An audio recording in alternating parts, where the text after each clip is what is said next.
Hello and welcome back to Everybody Loves Raiken, our 5th edition live play that meets every Tuesday night.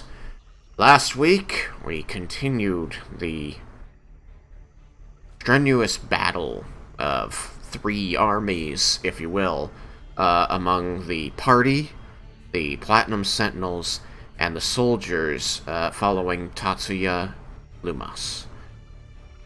The party, having managed to capture Tatsuya and separate him from his forces, the Platinum Sentinels managing to defeat those forces as they chased the party.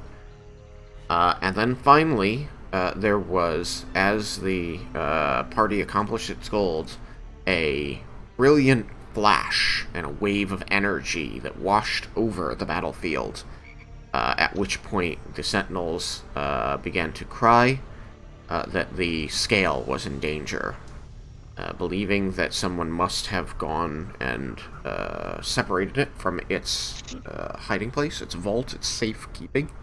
The party changed tack and began heading west across the southern portion of the village toward the glowing pillar of ice deep in the swamp. As the group approached at various speeds, given their different forms and movement abilities, some of them saw ahead of them 2 Dragonborn from Tatsuya's retinue who were coming away from the pillar, clearly severely injured and supporting one another.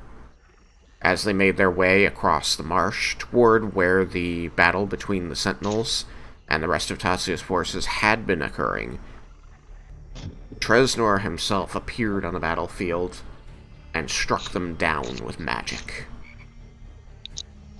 He then rose to decree to the field that no one would be allowed to possess the scale, and any who tried would suffer the same fate. The party continued to gather closer toward Treznor, and as they formulated their plan over whether they would attack the ancient Platinum Sentinel and try to take the scale, or talk it out, 2 survivors of Tatsuya's forces appeared by magic and tried to seize control of their commander in his transformed state from Cyrus. Raiken recognized that enchantment magic was being used against his ally, and saved him with one of his paladin abilities, Cleansing Touch. Treznor appeared above the group and demanded their immediate surrender. Cyrus attempted to separate himself from his aggressors, the Dragonborn, and this was taken as an attempt to flee by the Flying Mage, 1,000-year-old mage, and he used an ability that caused Jebel to lose his wild shape and caused Laramentis to fall unconscious. After all resistance appeared to finally cease before Treznor, he informed the mixed bag of people that they would wait last people making their way here before discussing the terms of the group's surrender. And so, we left initiative last time so that we could move to the next moment. Yukikaze, you are bearing the full set of Bahamut's gifts and utilizing it to fly across the battlefield. However, you are outpaced by the very speedy Vendar and the incredibly fast water elemental. And now, as you crest the tree here and head toward your assembled group, you can see that several of them are either cowering or surrendering to the Flying Mage. You can also see that the group is joined by 2 Dragonborn whom you do not know. You do not see Vendar at the moment. You do see Cyrus, and you see that Jebel is no longer in water elemental form. So, as you see this gathered group, I want to know what your intention is. What do you... We're not in combat turns, but I want you to declare, tell me what you want to do as like a goal action.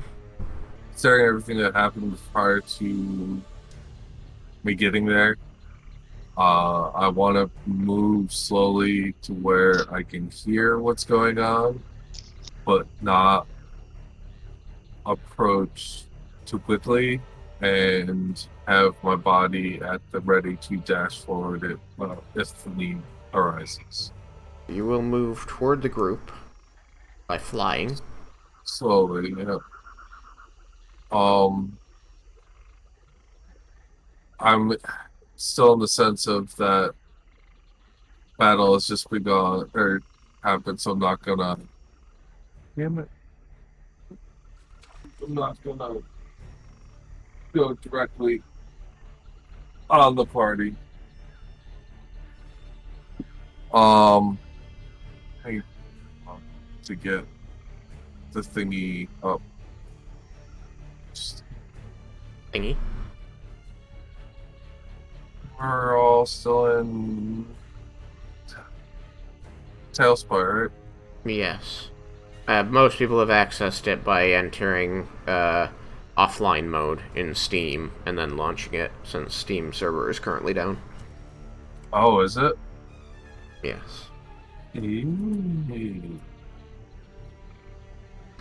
Not know that. Like, I currently have everyone in Tailspire on this board. I'm only missing Sam and you. Yeah, let me pull it up real quick. That way I can point where I'm gonna be real quick.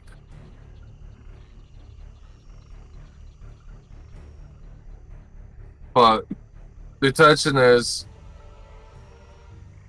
ascertain what's going on, be on the field or closer to the group, be ready to act, act immediately if need be, and Okay. Well, I can tell you that as you slow yourself and continue approaching, you do see this robed and armored figure hovering above the ground with these lightly glowing green limbs. Like there's this pale light over his arms and legs as where they protrude from the cloak, floating over the party, and they all seem to be looking up toward him. And the people you can see, like, what is most striking is that you can see that Raiken is down on one knee next to Laramendis, like propping Laramendis up out of the water and holding a hand aloft in a sign of surrender.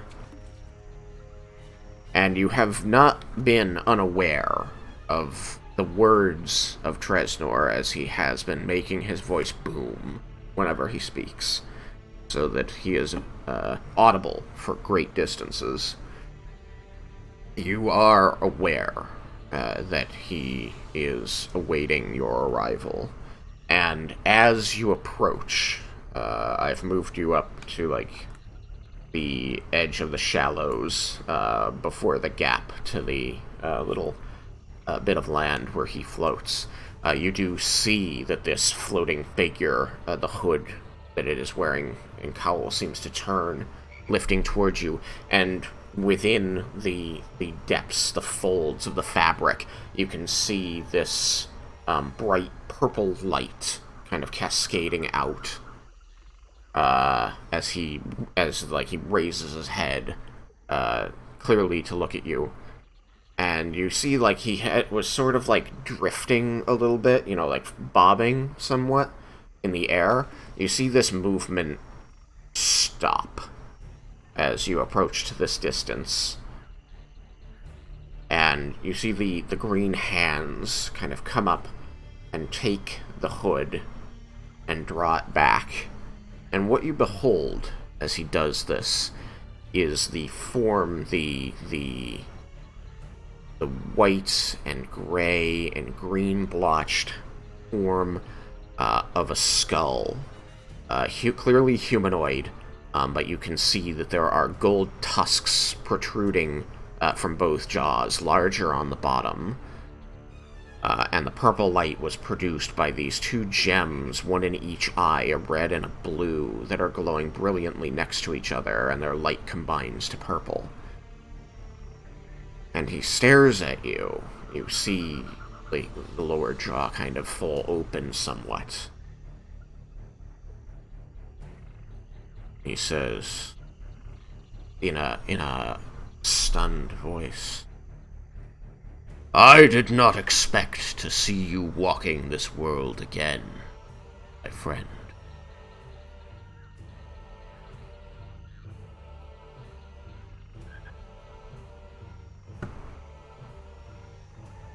And I will bottle saying, I am sorry, Treznor, but it is not your old friend that you see before you now.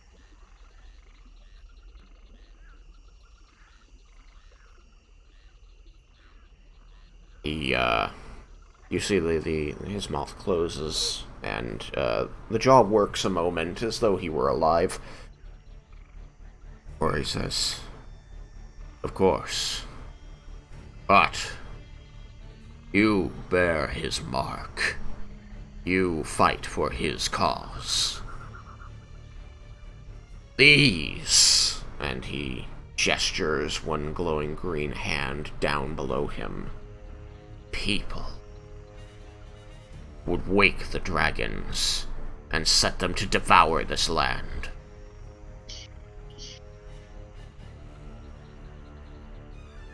I cannot allow that. I was given command by Jaguar, and I will see it carried out."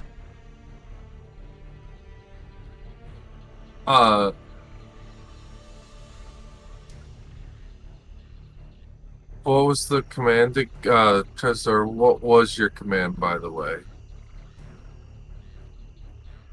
To ensure that this scale was never used to raise Widemir from his slumber. That is the only protection we have. But, Treznor, it doesn't state that everyone has to die, and the fact that there's something going on, I am also worried that there's something bigger going on that is not just this current situation that could cause or could lead to you needing more information to expect other things. I would like to calmly, we are young, especially to you, we are young and very emotional creatures versus the many years that you've been around. But we need more time to collect our thoughts and clear our minds to the situation. I understand needing time, but I do not understand why you think there would be merit in letting these lizards walk the earth again.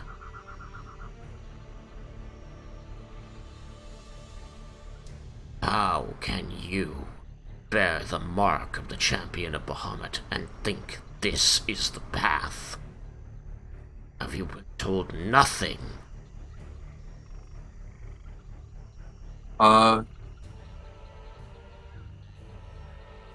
As I told one of your Platinum Sentinel, or what was his was he a higher standing, or what was he, the orc? He was just one of the Platinum Sentinels, or I mean, he Tristan? was like Treznor's second in command. He was the one who brought you before Treznor and was allowed to remain in the room. And I know his name, though, right? I don't believe it's ever been used. Okay. And he was an orc, though. Yes. As I stated to one of your orc uh, companions, I believe he was of high standing with you, or within the Platinum Sentinels. I My heart is torn on what to do because I have addressed your old friend Shakrazir, and I've also been approached by Lord Bahamut, just like Shakrazir has. So I don't have my heart set on a path to take, and I do not know which one is the correct one that I wish to follow and urge my party to follow. And like I said, we're all very emotional, and some of the situations that have happened have led us wanting to destroy the dragons and their god, or the god Tiamat. But as your orc commander said, uh, they made a very great point. Is it's not smart to just go into it, because if we're not where Tiamat is, we could cause great pain to many others if Tiamat is in a place and is able to cause destruction before we can approach them. You hear a grunt from the ground below you, and sloshing water as the orc you spoke of and spoke to arrives behind you. And that's what I warned you! And it is a very good point, and that is also why I stated that we are, especially for Treznor, very young and emotional. Treznor floats in the air before you, silent a moment before saying, emotion, strength on the battlefield, not weakness. What you lack, you champion, is conviction. Tell me, were we to speak of that which is truly at risk on the other end of this decision, would you hear me? Or are you so desperate for petty vengeance that you would risk the lives of thousands of people of this world in the face of what I have to say? That is why, yes, sorry, yes, I want to listen to everything. The orc on the ground cries out, says, don't give him the chance, leader! He's already made up his flimsy heart! Wishes to destroy the dragons, thinks they can defeat them all before they've ruined the lives of... He's not worthy of Shagrazir.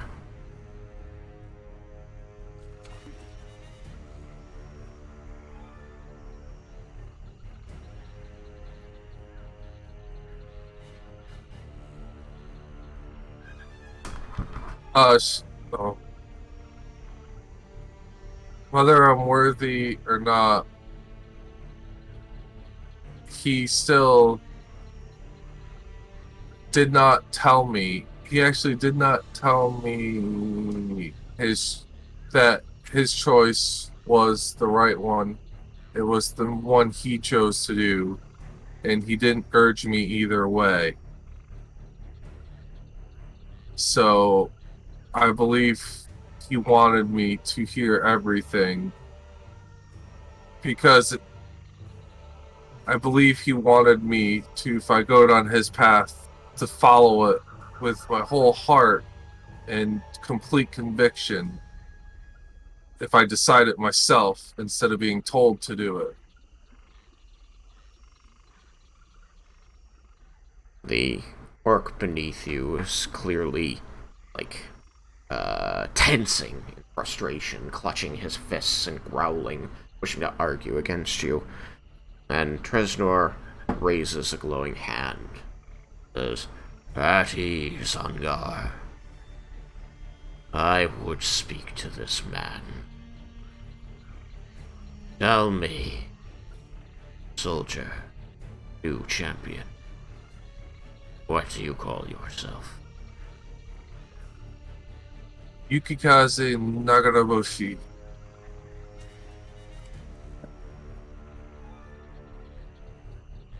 So, you are one of the ones that remained behind.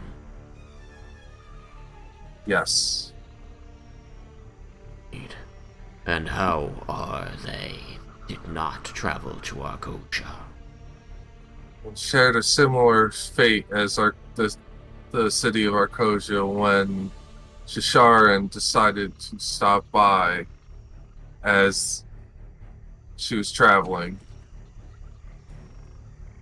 And so, you are aware that it takes very little effort for these creatures to cause great amounts of destruction. Yes.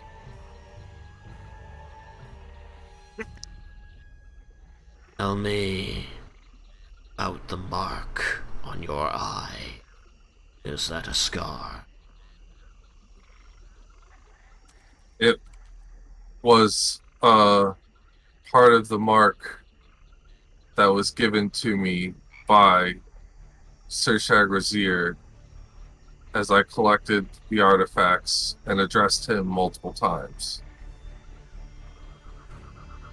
Were you told stories of Shagrazir by your tribes?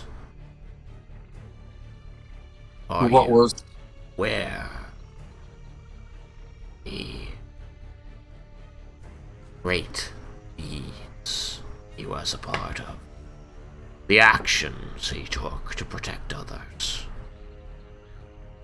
as much of the stories that has survived over time, but they probably pale in comparison to what you know being firsthand living in that time.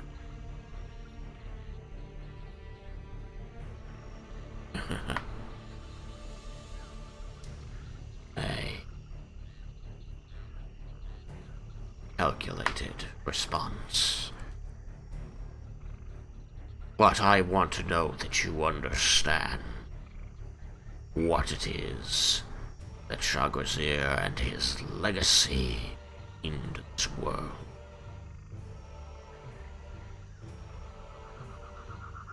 I do. Do you believe you can rise to make similar decisions? Act in the face of danger and protect the virtues espoused by the original scion of Arkosia.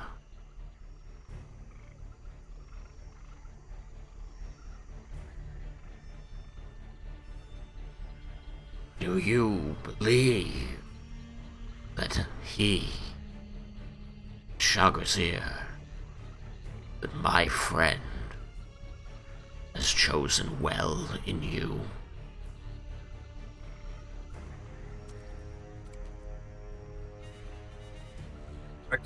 I will never personally boast about the things I have done. Only ever look back and hope and always strive to be myself or better. Oi, humility is good in polite society, We're a bit beyond that now. I want to know if you believe that you can act when the situation demands it.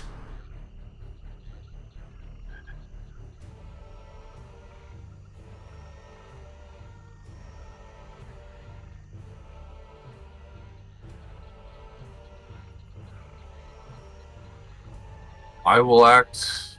Uh, the depending on the situation, of course. No. I will always address each situation as I feel that is right in my heart. I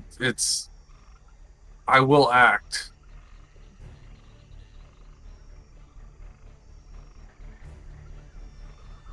I will not sit idly by.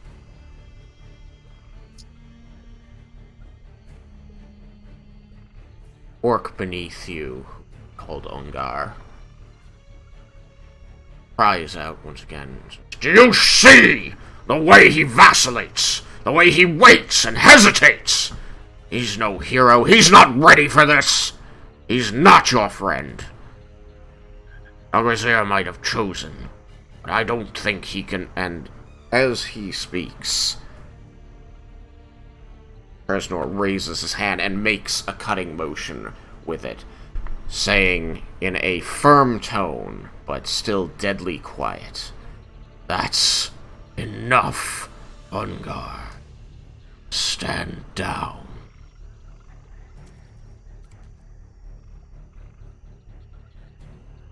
Not every hero was poured from the mold and born someone who to do. All of us that lived through these battles, that saw the pain, the loss, the changing world, we know it's not easy to make these calls. What matters is the reasons for which you do it.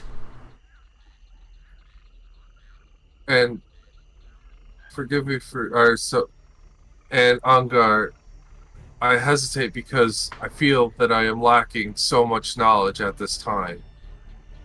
And I feel very lost with all the situations because there's so much information that I do not know.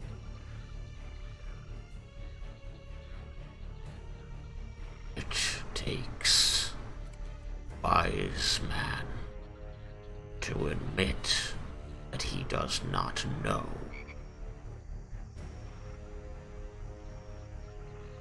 You are not yet a wise man,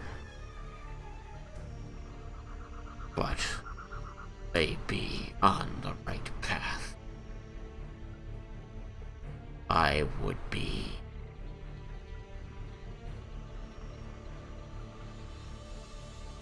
dishonoring memory, Shield Brother, if I did not recognize his decision here.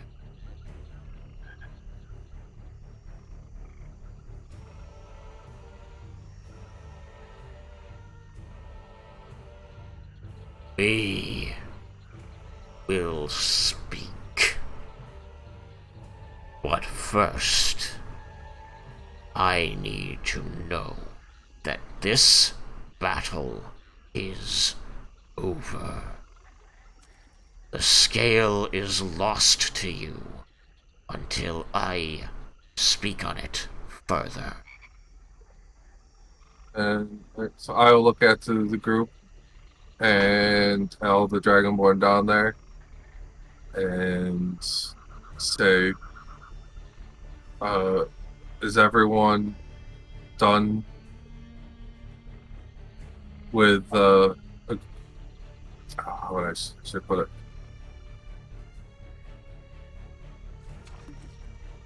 Are we going to hold or stop? Basically, it's just like, are we done? I was here to make sure that he was able to keep the scale. I have no intention of trying to take it. Then or now. The Dragonborn, looking at the Dragonborn that are part of Tatsuya's group. Right. To describe them, Well, I'm looking at them to see their response if they're yes, gonna. but I want you to be aware that they are male and female dragonborn. The male is Yep. lying on the ground, clutching his chest in pain, while the woman, is tending to him. The male has red and gold scales, while the female has black and green scales. And they look up, making eye contact with you, and before looking away toward Treznor, say, the woman says, "All our forces have been defeated. We are all that's left, and we don't wish to lose our lives. We want our commander back."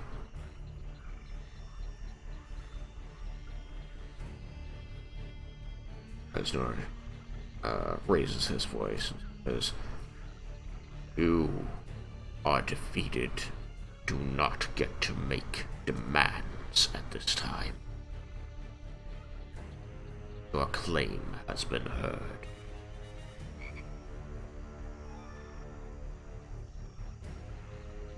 Are all the people with you?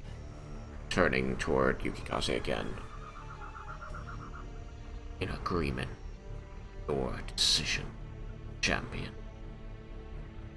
So I'm gonna quickly make eye contact with everyone. Anyone speaking up, and before I say something. Laramandus is nodding at you. Okay. You can call them each by name, just to get a response if that's what you're looking for. Yeah, well, I'm kind of like eyeballing, just like because they could also state what actions they're taking, like they're nodding, like Laramandus did. So I'm looking at Laramandus, Raiken, looking at you now. I fucked up.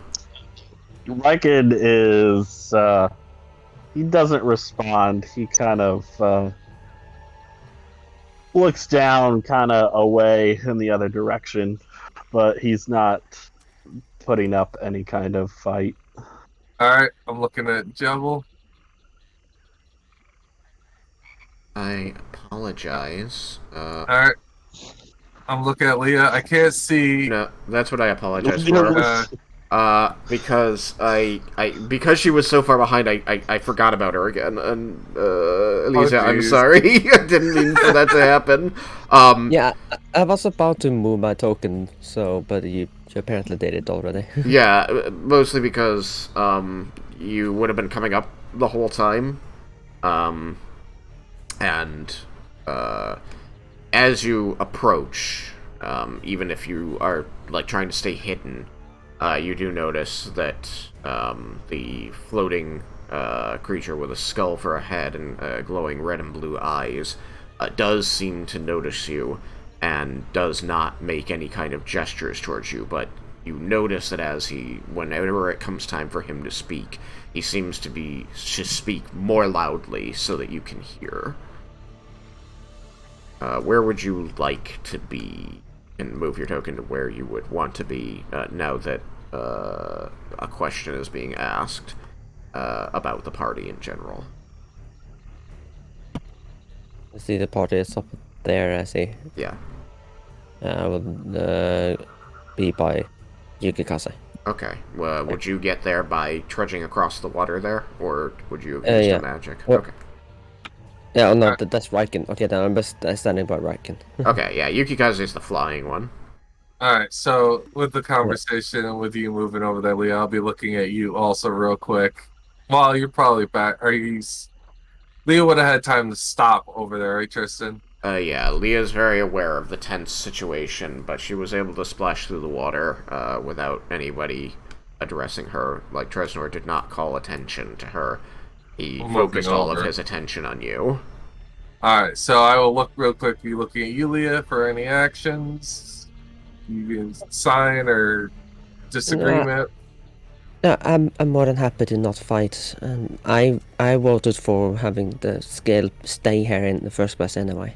And I don't know where the hell Vendar is. You so don't. It's true. look, Vendar, that will never do. you're still kind of terrified of this creature.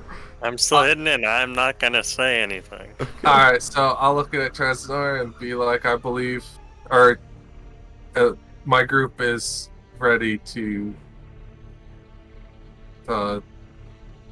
We're good.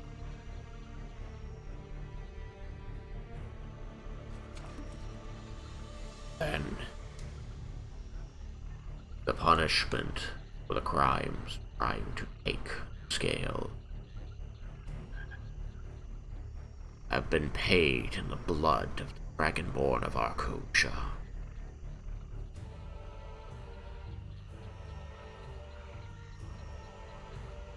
This, as it has been for the last 1,000 years, is the price of attempting to seize the scale. This is the story you can carry to others who take it. It does not leave, and those who look upon it don't either.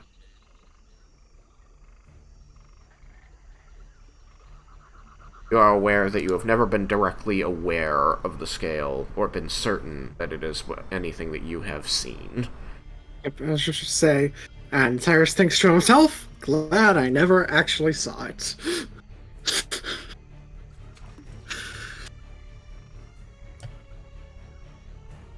Then, the terms are that once our conversation is concluded, and your path is decided, that you will leave this place. You will not speak of its existence. Secrecy has been the best protection for the scale since the fall of Whittemere.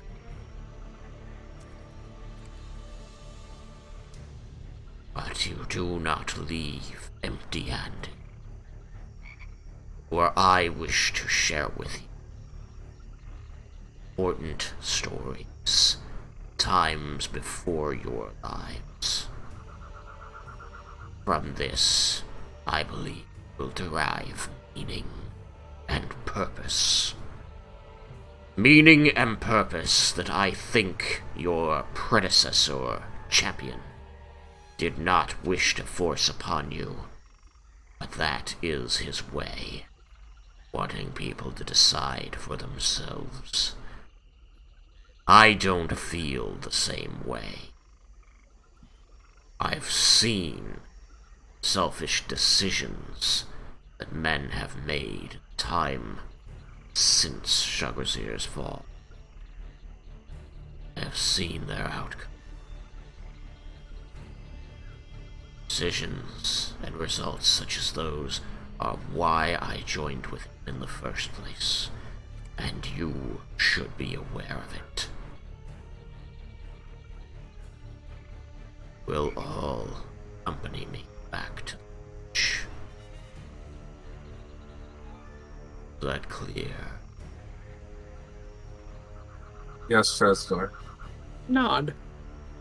Crystal? That includes you, Ondar. We must discuss your failure as well.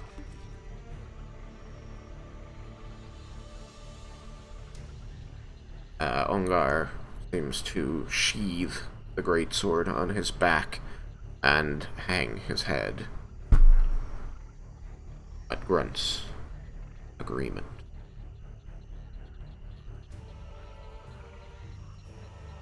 Treznor will lead you back, same house which you spoke before.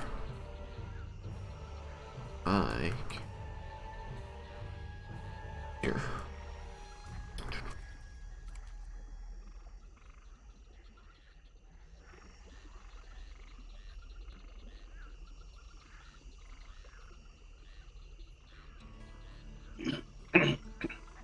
He floats almost appearing human way he moves. There we go. Sorry, I had to locate the pen.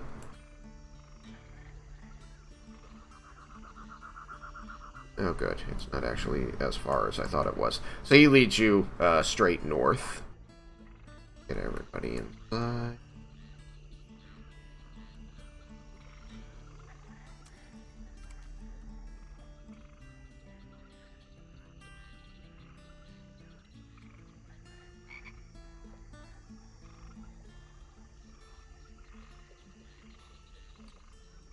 There we go.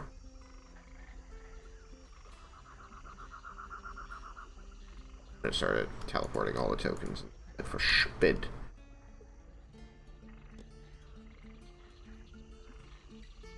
Stop. No, wait. Is that a token I wanted? Yes. Where'd Tiny Tatsu go? Pretty sure. He should be around here. Tiny tots. Oh, there he is. Yeah. Thought I'd moved. Alright. Alright. So, I believe polymorph lasts an hour. Correct. Well, So- an hour until concentration is broken. Right, or until concentration is broken. So, like, between talking and moving back here, since he wasn't sprinting over this way, you've probably chewed up like a half hour or so, just so that you know. You only have 10 minutes of air on the bag, too. I would have been able to. I imagine at least that I would have been able to open it without getting attacked. I mean, as long as you haven't lost concentration, he's still just a snail. Snail in a bag. Alright, so I doubt I'd be able to cast to another scroll on to keep it up, so if it starts to get close to like the 10 minutes left mark, I'd want to be able to try and interject and ask if there was a place I could put him that he wouldn't be able to get away or break out. Or, well, more accurately, a place he could be put.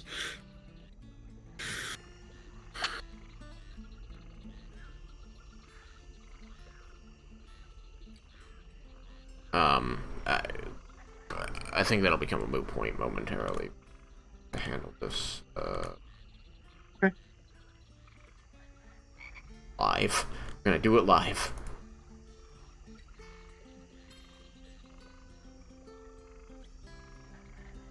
So, you're brought back into this room. Once again, with the table maps.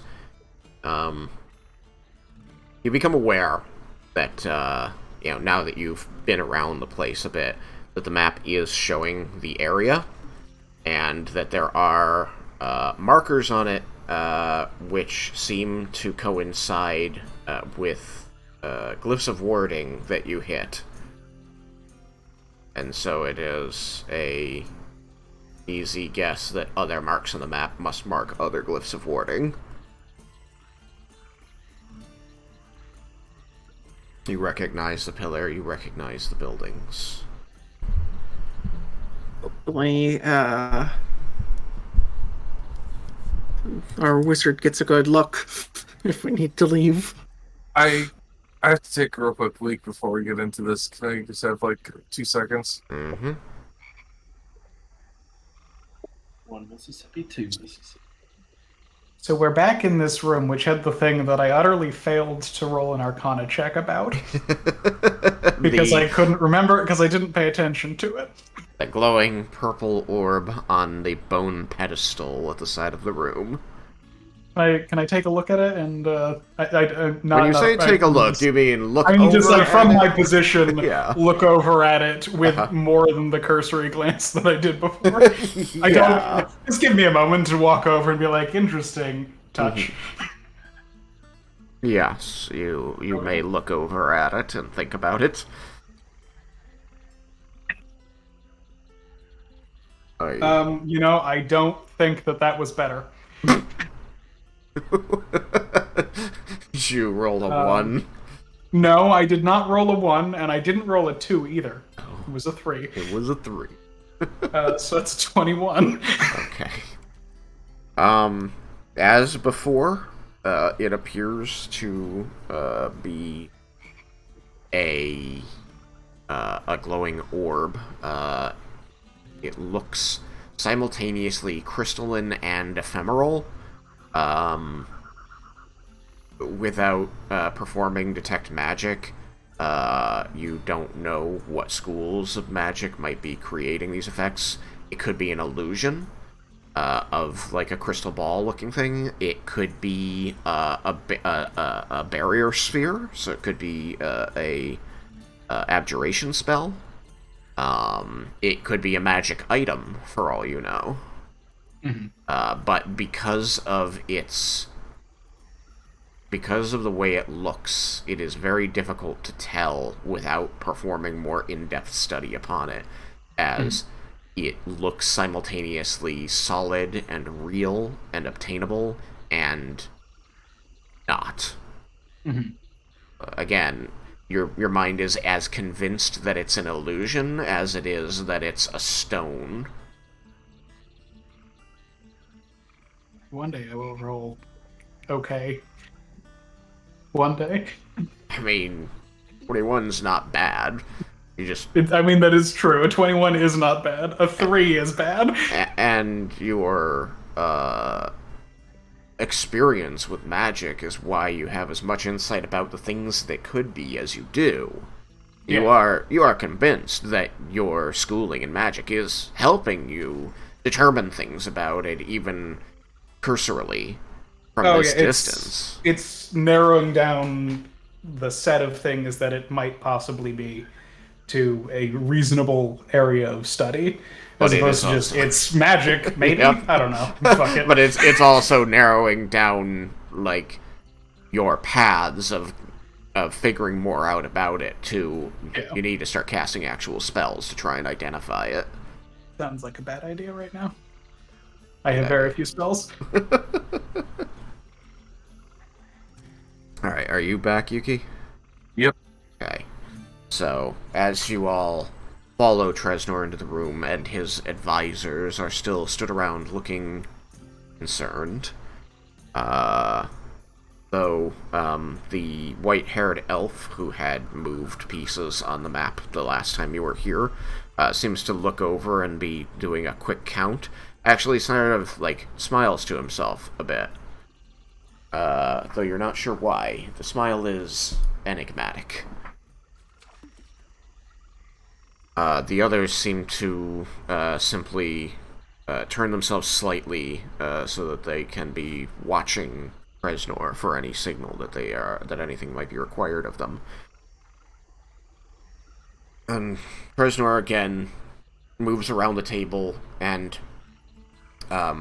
drifts down to appear as though he is seated at it before raising his luminous green hands to draw the cloak back over his skull, the light of his gems fading as the arms themselves seem to fade away, and the cloak around his shoulders falls limp.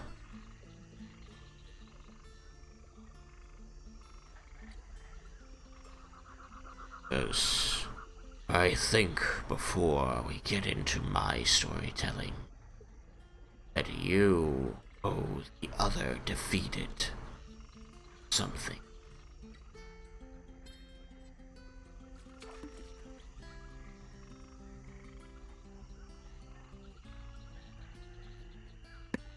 Are you referring to their commander? The cowl silently looks over the table and does not respond.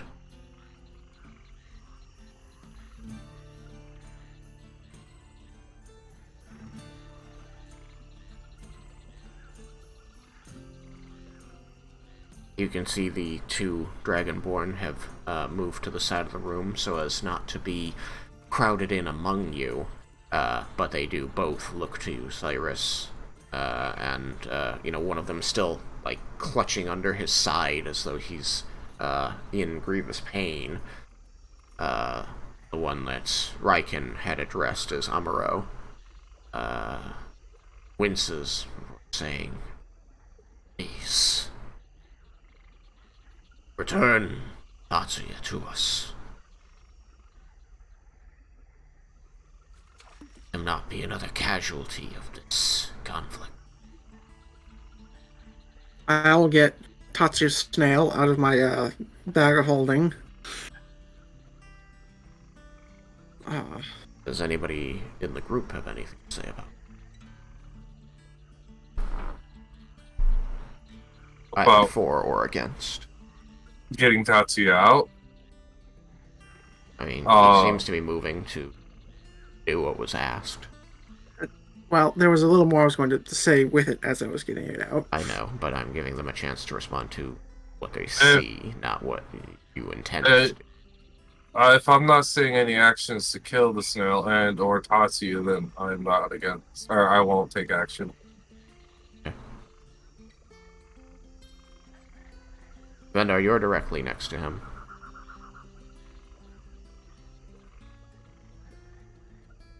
Directly next to who? Directly next to Cyrus. Okay. Cyrus is Why is pulling it out there? the snail after the Dragonborn requested it. I just want to make sure that you had a chance to speak, in case you are against returning the Dragonborn commander to his remaining soldiers. No, I mean the whole point would be wanted him not to die, right? So seems And- unlikely Treznor's just gonna kill him when we pull him out. And Raiken. Yeah, I mean, Raiken is quite fine with I think it will. Tatsuya being returned to normal. Okay. People I would have thought would have anything to say for or against this. Leah, did you have something? No, I was just gonna say to Alex that I believe that you wanted him to speak. Just wondered if he had something to say, like hurry up or whatever. Like if he had, yeah. Whatever. Fine. I moved your token over to Raiken. Is that what you would want? Yeah. Okay. Then, you are able to continue, Cyrus. So then, holding the snail in my hands, I would say, the primary reasons we came here were to try and stop Tatsuya and find out his reasoning as to why he was going after the scales. With your permission, I'd like to at least be able to ask those questions before returning him. I will also speak up immediately after and say, it also worries me if the scale here was kept so secret. How did he get that information? The hooded figure behind the desk seems to nod, seeming disinterested in speaking during this exchange. Alright. Then I'll set him down, like, here, and release and say, I'll let him go now, in case any preparations need to be made, and then release concentration.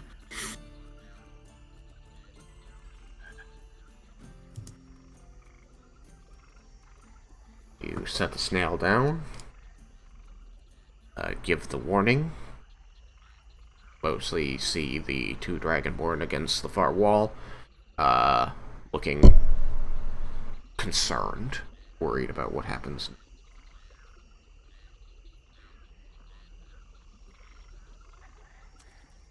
That's nice. Cute.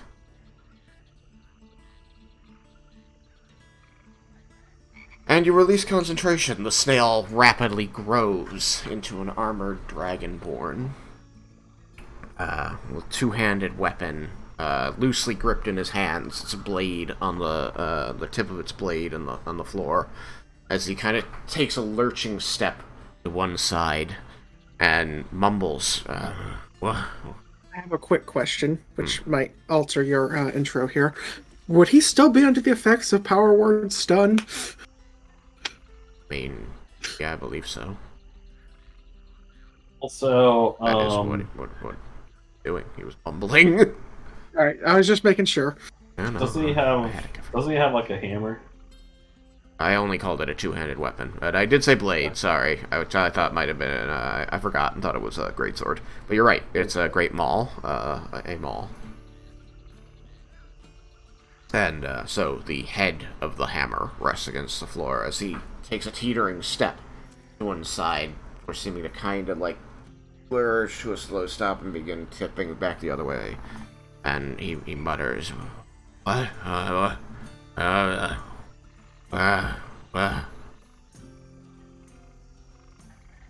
And the two Dragonborn against the wall say, "Commander! Captain! Snap out of it! What have you done to him?" Nice of you to join us, brother. What? Right. Leah, is there something you can do to, well, without casting anything, to bring him out of this? I mean, Raiken will be like, no, leave it to me. He cracks his knuckles and he'll pass through everybody to get to him. Very well. You push the group Yeah, a bit aside. There actually isn't any way to revert it from my end. What do you do? Cleansing touch. Cleansing touch. Very good. So you spend the ability use, and that removes the effect of one spell. Yes. Then, as he teeters back and forth, mumbling and seeming A, completely incoherent, but also B, only vaguely aware of people and things around him, he sort of shudders a few times and shakes himself. Letting go of the hammer, it actually tips to be erect, the top of the hammer flattening against the ground as it rolls on the wood, and he brings both hands up and prizes his helmet off, letting it drop to the floor, before running his fingers delicately over the scales and ridges of his head. What happened? You were turned into a sail and then stunned. Opposite order, but yeah. Oh. Well, I wasn't there, so I was kind of going by what I saw. He like slowly turns, like clearly trying not to make his head ache any worse. Says, "Brother, why are you here?" Came here because we had heard you were coming here. How did you get that information? I kinda hides behind Raiken. Just a little birdie told us.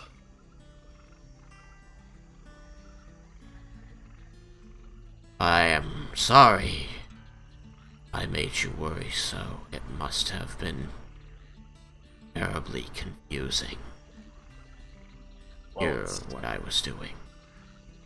I mean, that's the problem. It's still confusing. We need to know what exactly your intentions were.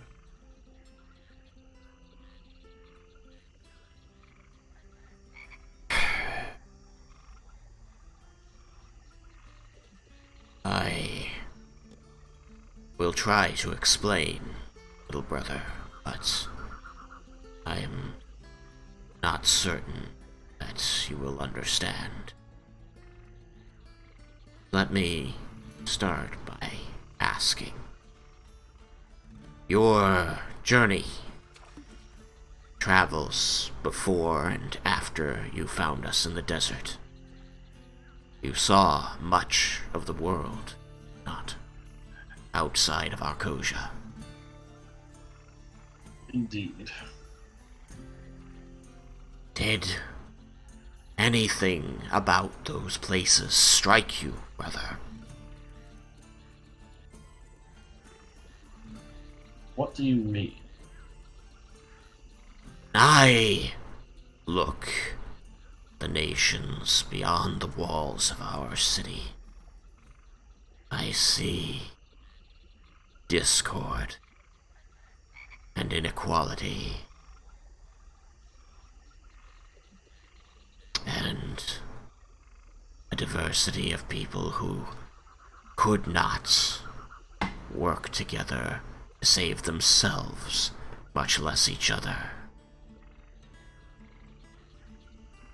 You find in your travels that you very often had to intercede in order to protect people from their own mistakes, their own curses they brought on themselves.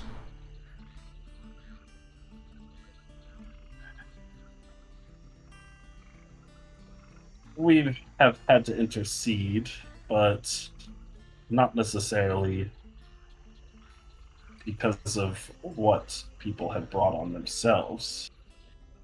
Did you find people who suffered, while others nearby went on and allowed it to happen? I mean, can you really say that that didn't happen in Arkosia as well? I cannot. And that is the problem, brother. And maybe you had a blind eye yourself, brother. What? Every country, every city has its inequalities, has people that suffer, while others turn a blind eye. You just happen to be one of those that turned a blind eye with Arkosia. I think that you're perhaps not yet seeing the full scale of it, brother. There is... Then why don't you open my eyes?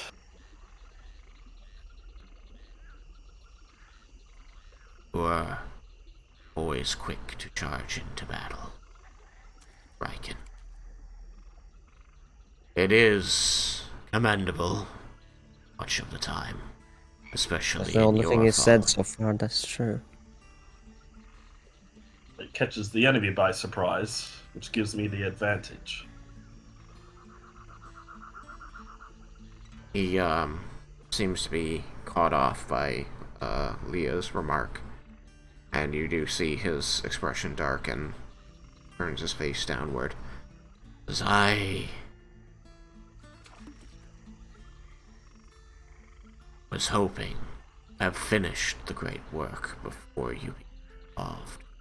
For I think once everything was arranged, you would better understand why I did it. Try to understand my words now. People don't protect one another unless they too benefit. And because there is rarely a circumstance where that is utterly true,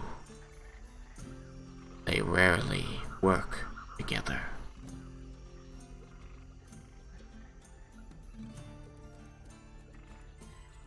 When Black Dragon came to Trade City of Two, what did the people do? Ran. Flee for their lives. Where? To the city walls.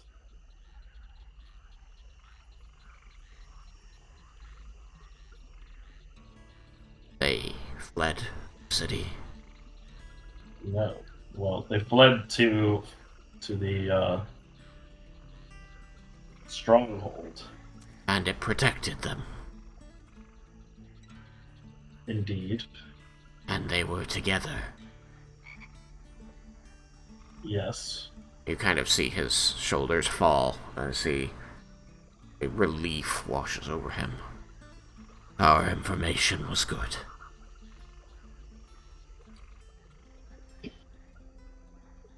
So it was your intention to have the vast majority of the city and citizens bathed in acid. It was my intention to have them work together to face a common enemy. And they did. You're telling me you're releasing the dragons, the children of Tiamat, to teach people a lesson? This world is disjointed. World scattered, disparate, and does not understand the value of relying on each other. Virtues the Bahamut teaches us. Protect those around us. And you honestly think that is a good idea? You honestly think that you can just send up the certain death on people because you believe that they will get together? You're also not bringing a common enemy. You're bringing calamity. They're two different things. And this calamity will only last for the current generations. You need to have something that permeates all time to really teach people stuff. Yes. That is where you came in. You did a wonderful job in Bromdor. Their armies are now moving to reinforce the people they once called enemies. They're not taking territory currently. Yeah, but that's just currently. Once this calamity is over, if it even doesn't wipe everything out, is temporary. Stories will be passed down the generations. The time the world was in its gravest danger, the nations of this world came together and fought shoulder to shoulder, protecting. Let me ask you a Won't be question. any people left to tell the story. There will be. Let me ask you a question. When Shisharan attacked Tuka, some were able to be protected in the barrier. Many more suffered the inequality that you say you're trying to correct, because only the ones who got there first were allowed entry until it was at capacity. And you desired them to band together and fight. And while some of them may have done that, most just cowered in terror, for that's all they could do. Had every person in that city, well, that hadn't been destroyed by the dragon, banded together without us there, chances are they would have fallen. So, you say, so then by your own admission, you say that you trying to give the people a common enemy, a reason to band together. But that is not what you are doing. What you're doing is just destroying them, slaughtering them in their homes, with no chance of survival. And Cyrus made also, by bringing it up, made me think of something. You're also going to create more diversity too for the people that did not make it and were left out. Those people will have animosity against those that were okay.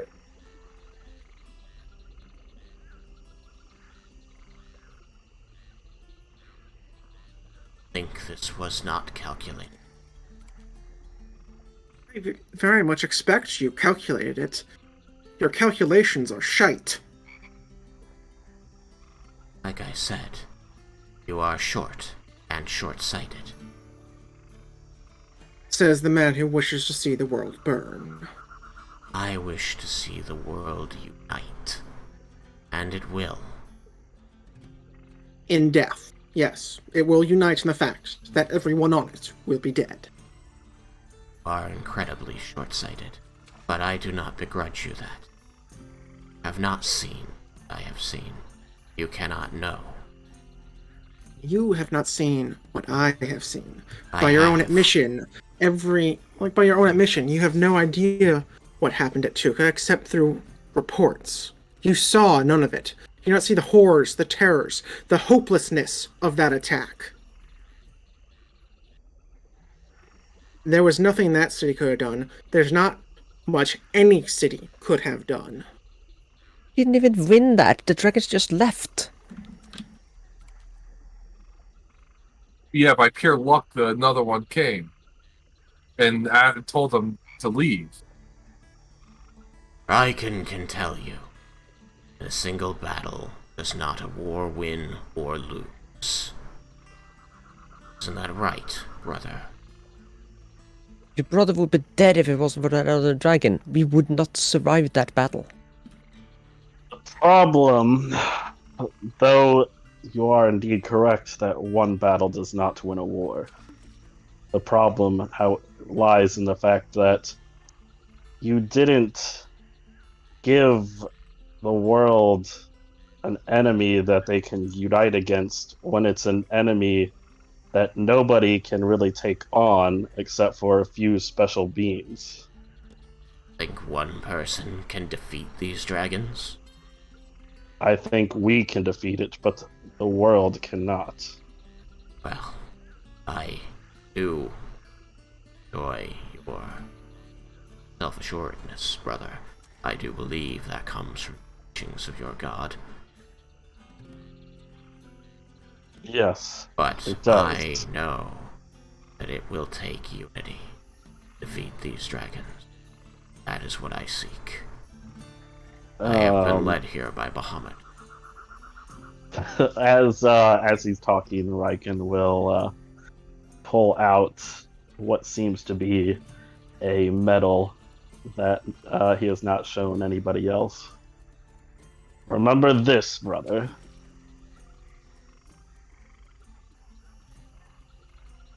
I hope you still have yours. He reaches into a pouch at his belt and pulls out a matching one on the end of a ribbon. Of course, brother. One of my most prized possessions. Do you remember why we received this? Yes. But you know what the greatest lesson I learned in the academy was? That an army can do what a single man cannot.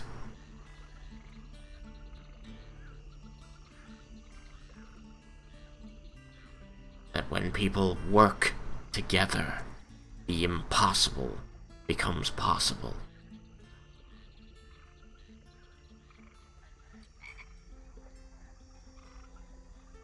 Then you have forgotten, because you know this was from our father, not from the academy.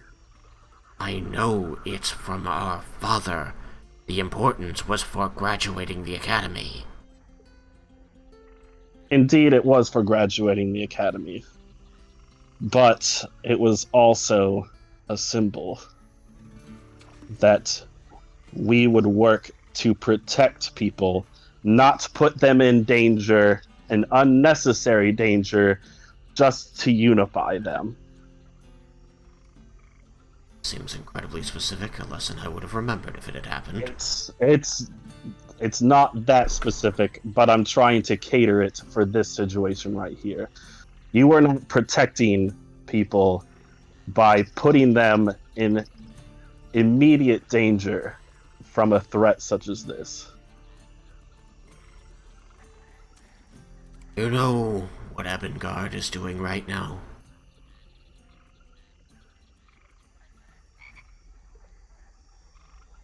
I imagine that word has gotten out to them. You know what Aspara is doing right now?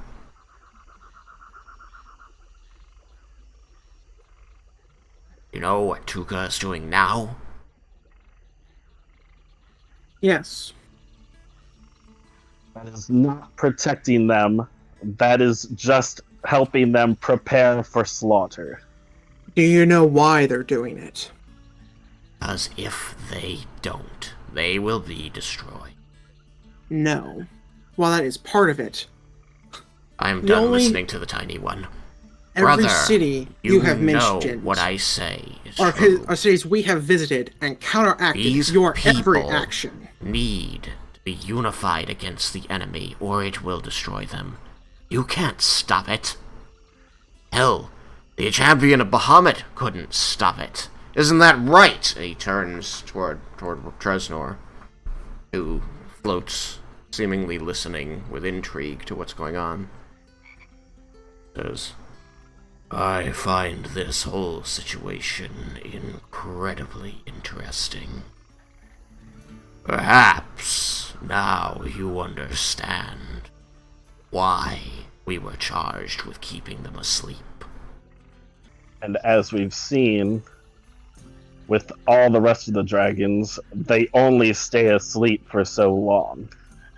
They stay asleep until someone, and he eyes Tatsuya very hard, wakes them.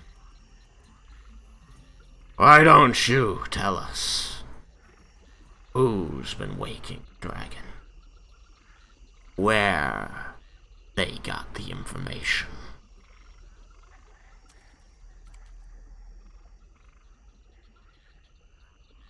Yeah, is this vision just of the future just yours? Tatsuya? Tatsuya looks around the room. Says, it wasn't.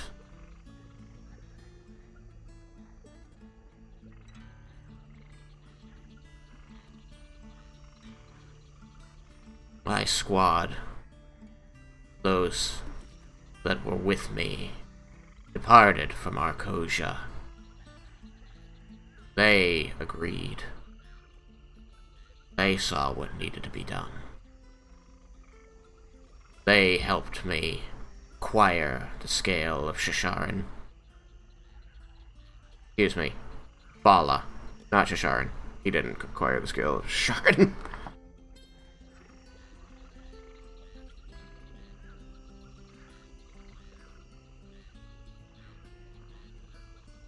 You have destroyed Arkosia.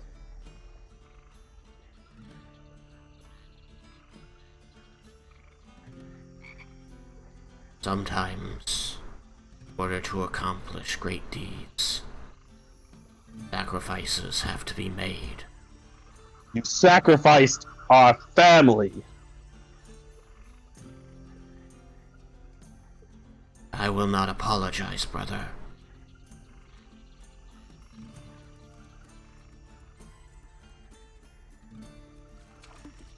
They believed in Bahamut as I do. They would understand.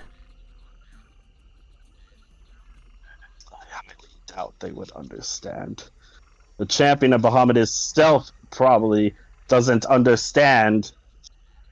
Right, Yukikaze? But that was your choice to sacrifice all that, not our choice. And it's raw, or it's pretty arrogant of you to assume that you know, or that you, how would I word that? You know,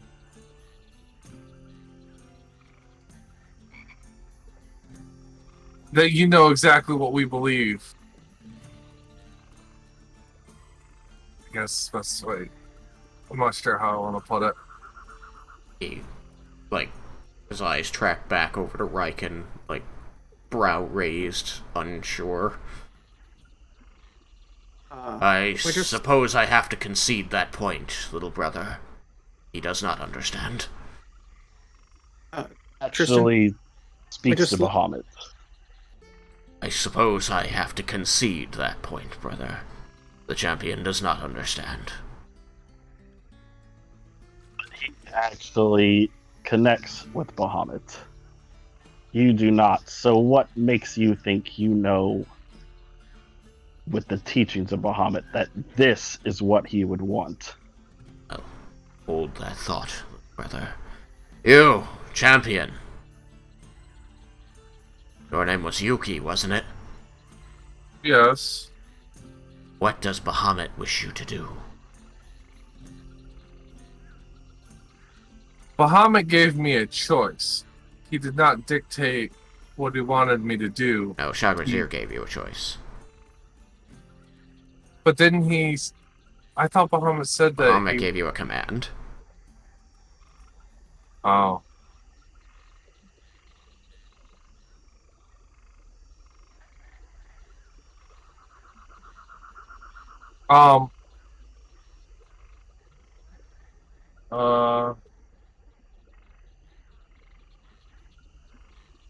Bahamut did give me the command to destroy Tiamat and the dragons, but he did not give it the okay for others to suffer in the process. He wants them removed from this world, but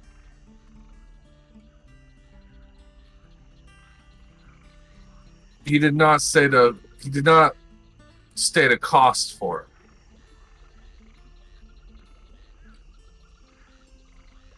it. Did you think it would be without cost?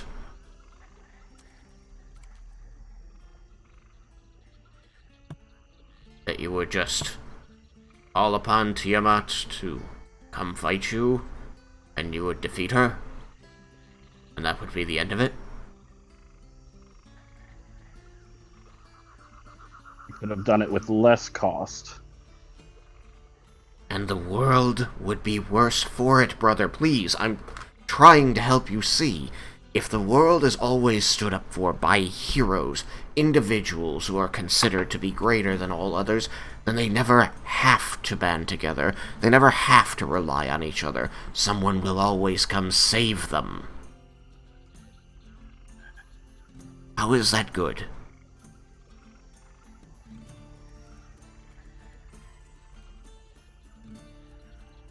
You want to be running around until the end of your days, cleaning up all of society's messes every time some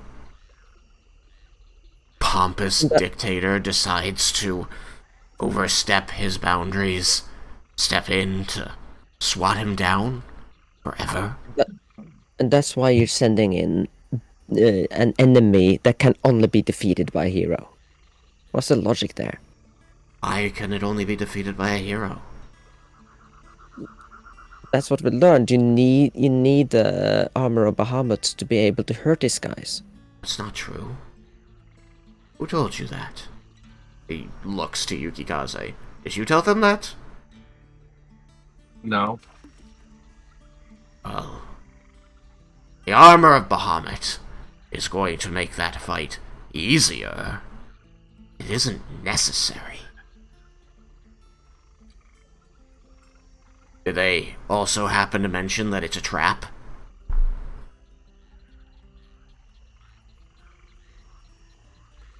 What's a trap? The armor itself.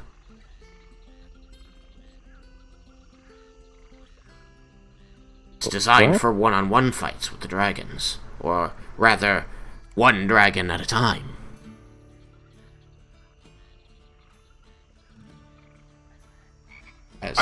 As he says this, Treznor actually seems to rise up out of his seat, leaning over the table and says, "You overstep yourself, mortal."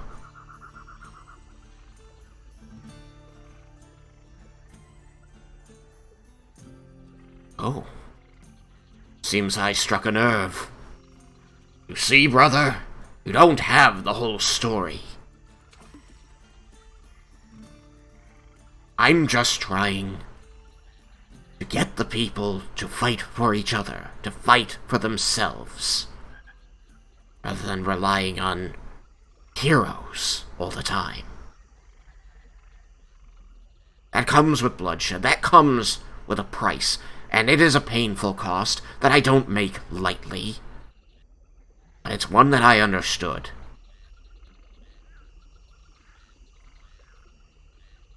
What gives you the right to make that choice? Hubris, of course. And you also have to accept that we could choose not to accept your choice, too. That comes with the territory.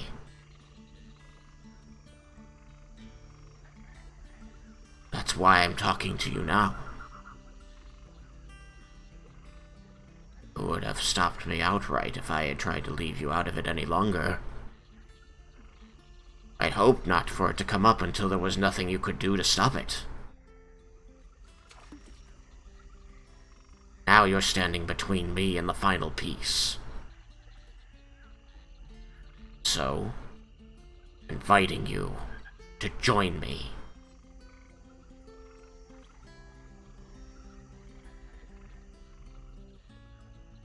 I want to convince you that this is the right path.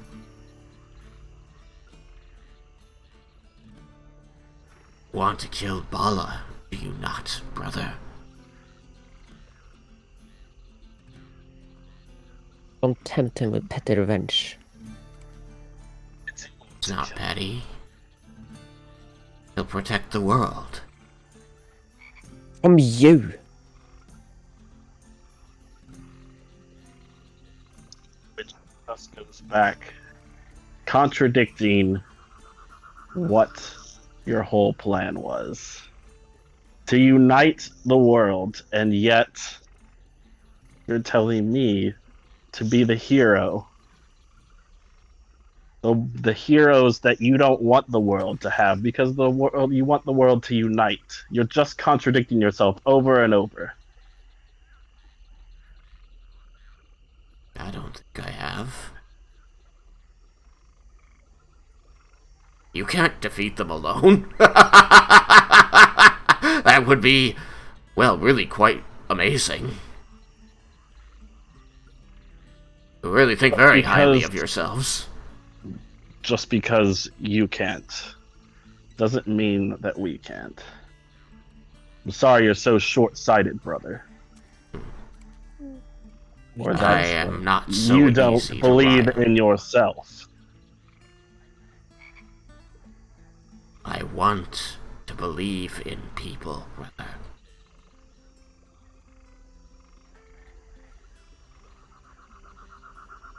Koja was safe from the machinations of Bromdor when we grew up. The water was a barrier to their expansion in our direction. Sylvanas and Aspara, even Thanandir, were all ways at war. Bromdor, people fighting each other over land, brother. Land that they already live upon, because they want to say who owns it. Owns it? Who owns it? Who cares who owns it? The same people are gonna live on it either way.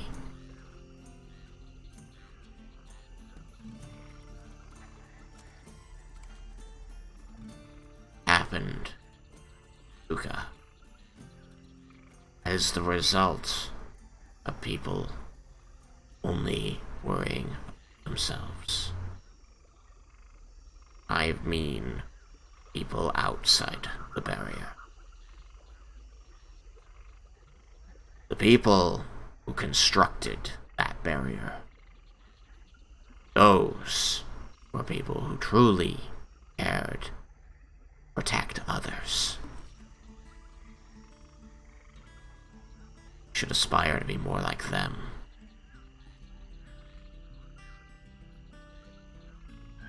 There hasn't been a reason to for a long time, brother. Not everybody is meant to protect everyone. Otherwise, there would be nobody to protect. Isn't that better? I mean, maybe Never I'm wrong, happened. but isn't that better? Not everyone is made to be able to protect. Not the will.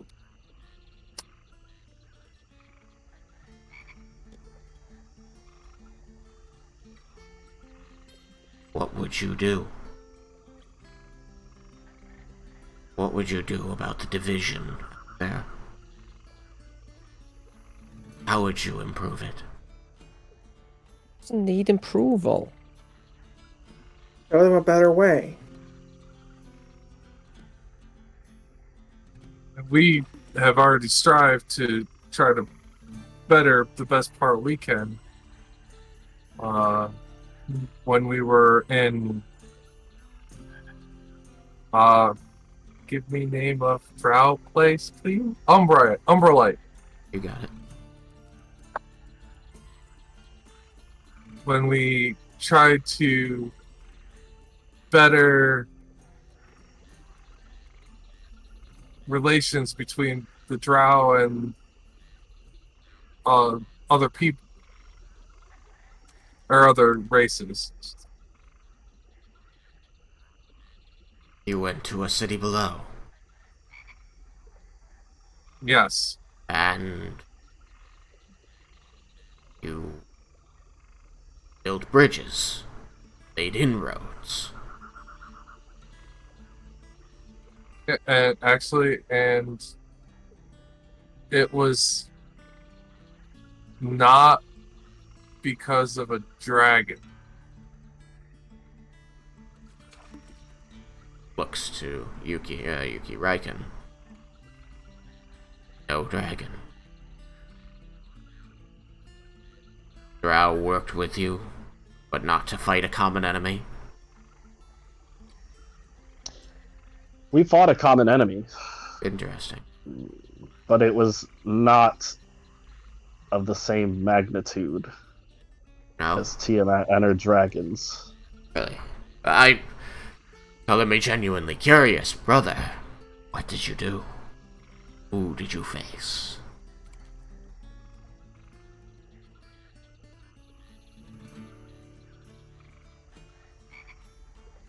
We faced the drow that worshipped what's her name?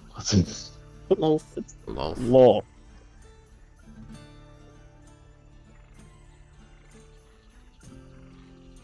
So all of them? You fought all the drow? Oh, we fought Not with- all the drow. All the ones in that city that were aligned with her. Not That's impressive. You defeated an entire city. And so now Not it's all occupied dra- by humans. Not all drow want to support Lolth. That's what we have learned. Some resist against her.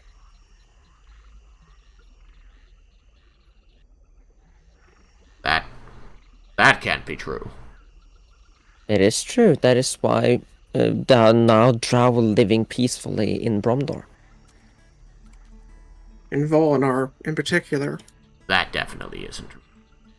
It's Brother. the reason that city is still stable. brother for What we did. for the amount of world traveling that you think opened your eyes. It sure seems like they're still closed. We are bringing unity by showing them the that the differences isn't to be frowned upon, and to making friends instead of bringing enemies to fight war. War don't solve anything. Well, at the very least, if we're going to point them towards a common enemy, why not one that already exists, as opposed to exposing them to new horrors? In my defense, Tiamat always existed. It's the dawn of time. Correct, but her dragons were not a problem at the time, when there were other things that people could have been united against. I mean, you all seem pretty convinced that they would have become a problem. They could So, have. They could have. They might not have. Raiken said that they would become a problem. Time. Because I believe at some point anybody Stupid could as you. release them just like you did.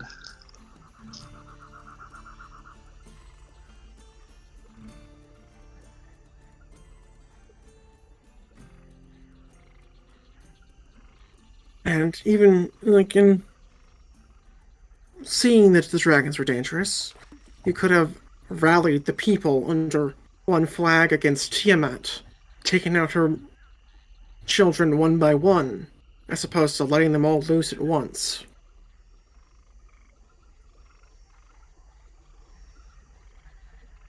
He looks sideways toward Amaro and the woman dragonborn there. And they give a puzzled look back.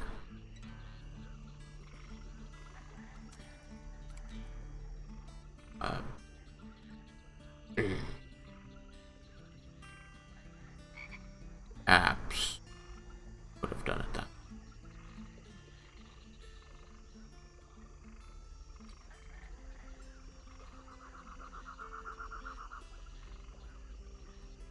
What have they been doing since?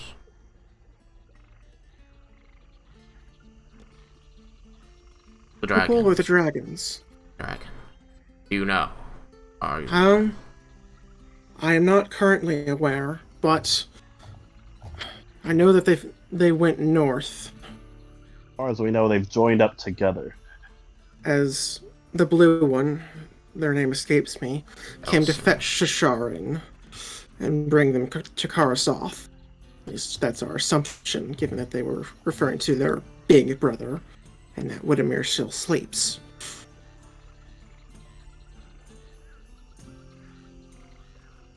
Well, all of that's worked out. Exactly how?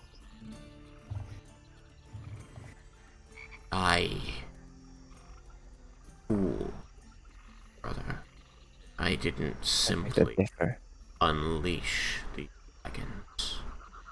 Sure seemed like you did, because now at any time, all four of them could attack at once. The only saving grace is that we might have a chance of killing this one by itself. They're gathering. That's part of the plan. They're mustering their forces in one place. Try and keep from being destroyed, as opposed to going out and wantonly taking over the world as they would have in previous days, before they knew they had a common enemy. They're preparing for you, the world. They're preparing to be attacked.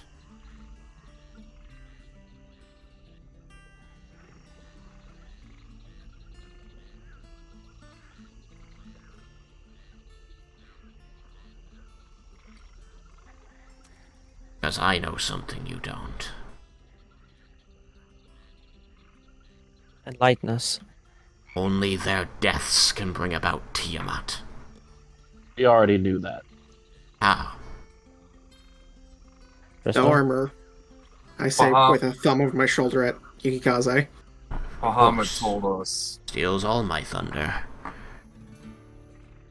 Point is, they don't want to die. The dragons that helped me get the scales want Tiamat. But her own children don't wish to give up their lives for their mother.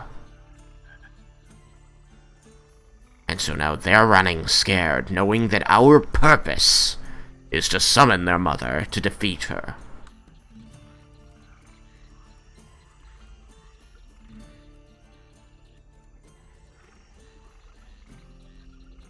And while I do follow this line of logic, I still question as to why you would want all of them out at once, as opposed to picking them off individually.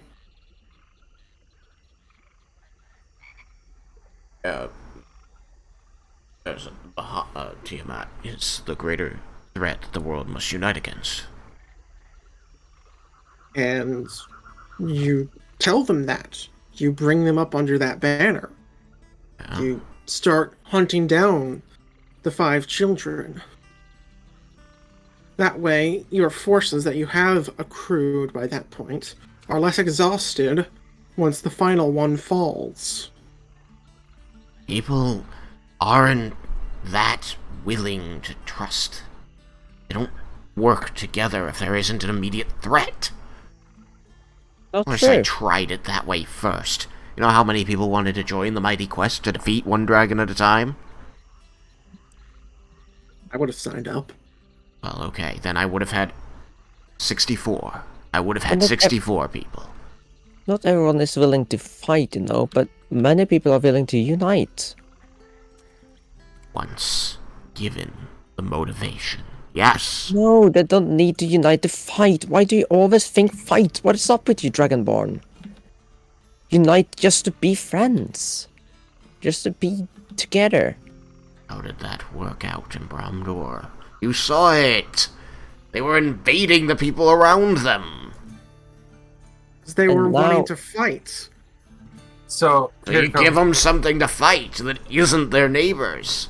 Tatsia, here's a question for you. So, this has happened once before, and Shagrazir has his stories Yes. and the teachings he's passed down.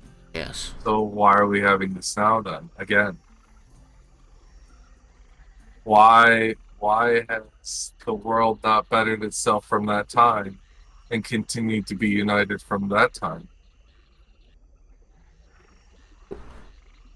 Because of the stories. Hero. People don't need to do anything. The hero's gonna save them. And here's would save them again. So you're saying that we need to stand idly by and let the world defeat the dragons, or nothing good will come of it? I mean, that was my plan. What if And your plan fails and they don't unite? Probably, the world is ruled over by a bunch of dragons. I'd rather that not happen. Well, I guess I look at it this way. Either these armies are going to find the dragons and defeat them, or you will. What if they don't have to be defeated? If they fear Tiamat as much as we do, maybe that can be reasoned with.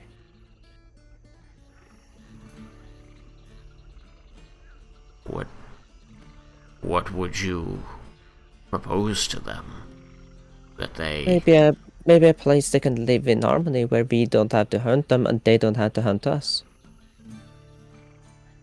They're aspects of evil, the children of Tiamat.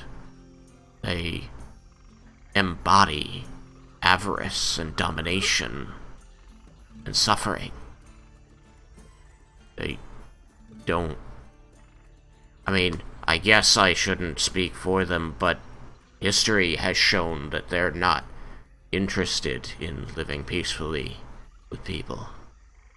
They're interested in either ruling them or destroying them. Well, people change. Isn't the dragons? The history of Volinar is that they constantly want to fight and dominate, and we make them live together with the biggest enemy of all. It's possible to change the world. You don't have to cause a war to do it.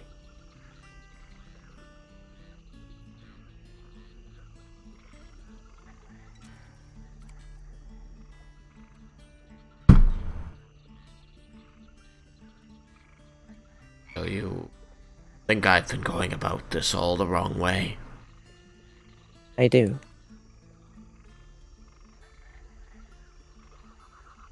I admire your goal, but I do find issue with your methods.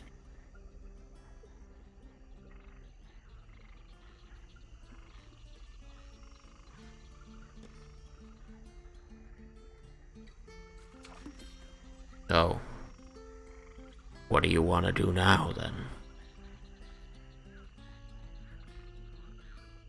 I I mean, about the dragons, I imagine Raiken probably wants to kill me. I'm sorry, brother.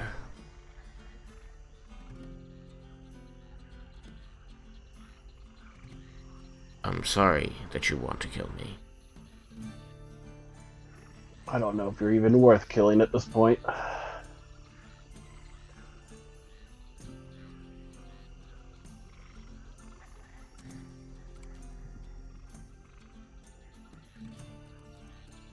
It's at this moment that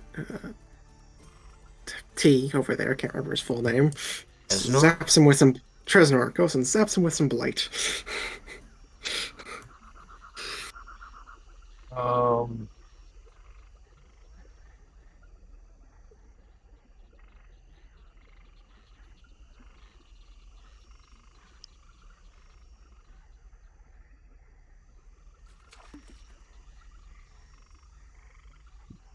The way I see it, we can go rally some armies. Or we can, walk to our death against the dragons. that still contradicts what you're trying to do. We can't help. We're the heroes. I can't stop you. I've lost my force.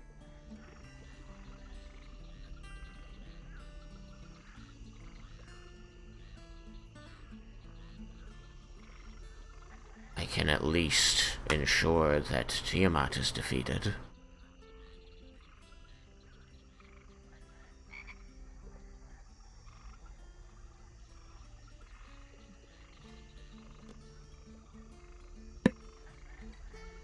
Oh, brother, all those years growing up, you had to help clean up my messes, and now I have to clean up yours.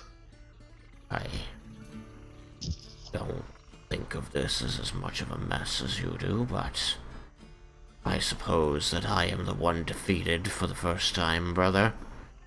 I acknowledge your victory. You've grown a lot. I was hoping that you would join with me, but I've already dashed my ship against the rocks, as it were. I have nothing left to spend. I had asked this question of my companions before when we found out about what Bahamut had said. Are you aware of what happens when a god dies? Well, one of two things.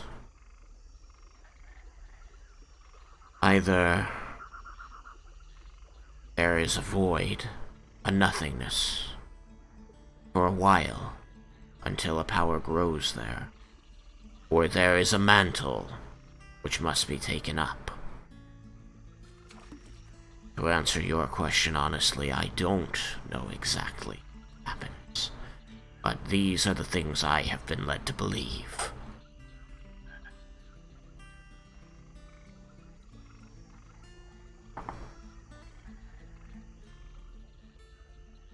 Now Steam is insistent that it does not. Finally catching up. So, I have the thought process of that we're talking about gods here that deal with, especially Lord Bahamut, and I believe in his teachings, but I'm worried.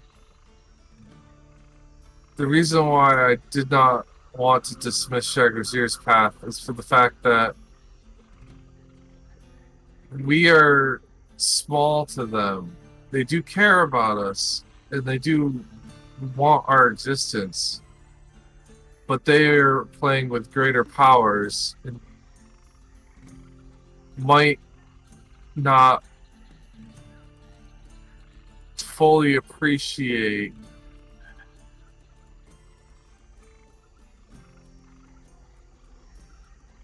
or I don't know.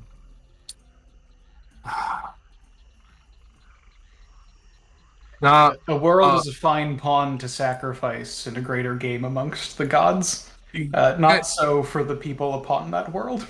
Thank you, Laramentus. That is a fine way to, or a good way to put it. So it's also for us to decide on how we go about the way we live our lives and address our world. And I could see where Shagrazir chose his path he did. So it's up to us to decide the path we wish to walk and accept every part of it. I had great concern when he asked us to destroy Tiamat, the consequences of it. Hence why I've been so indecisive. And I understand the merit and the legacy that Shagrazir left behind.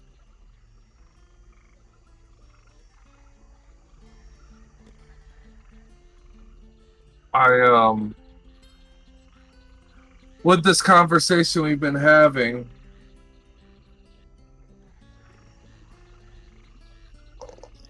and the statement of our fellow Platinum Sentinels, my heart has been more leaning toward the path of Shagrazir than slaying Tiamat. And the existence of the dragons could also be a reminder to the world that their weakness and disunity will birth another, like, Tatsuya to bring calamity onto the world. Now, hey, now, that's a little bit rude. You wanted to leave a message for the world. That message will get lost 1,000 years from now when the next person decides to unseal them. It's going to happen over and over again, and maybe next time there won't be a champion of Bahamut to It's make true. sure they get sealed again. Or Killing them would just be to putting a band-aid on the issue. If we kill them, then it takes care of it. It's our place, though, to spread the knowledge that we have and give the people the tools that they need to be able to tackle something in the future. In time, those tools can be improved and expanded upon, and they will be in a better position to make more informed choices and to deal with things than we are now. If we make a concerted effort to help the people prepare, then that seems a noble thing. Hang on. I like what the elf is saying. That would cause greater unity, wouldn't it? Yes. In time. Nothing's free. I'm simply a cost.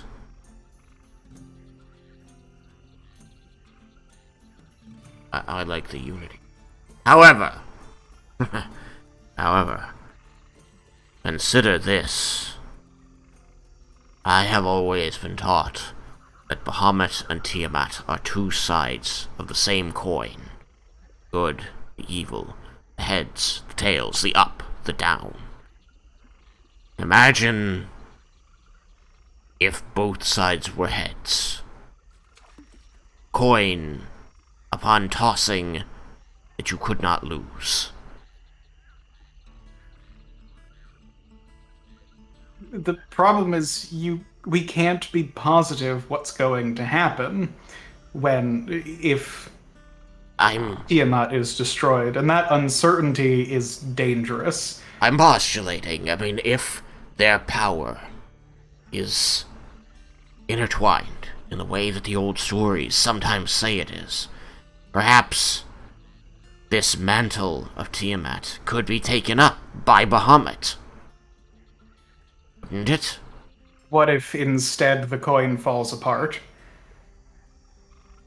And is destroys nothing.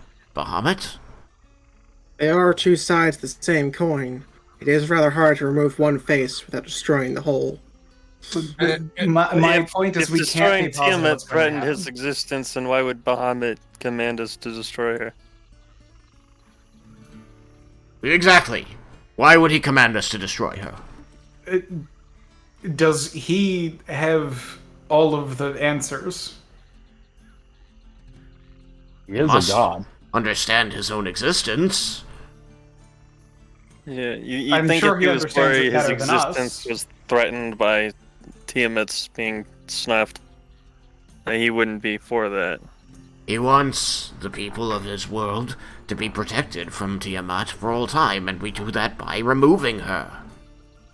If his goal is for the worlds to be protected from Tiamat, and in so doing he is destroyed, perhaps that's a sacrifice that he would be willing to make for himself, but is it a sacrifice that should be chosen by, inflicted upon the world by us? Again, we don't know what the implications are now. These are now questions that research can be done into, and we can try and have a more full understanding of the world in And time. There is also a third option. Currently, the problem is if we kill the dragons, Tiamat will come back. We could see if there's a way to break that, so that if the dragons die, that she's not brought here.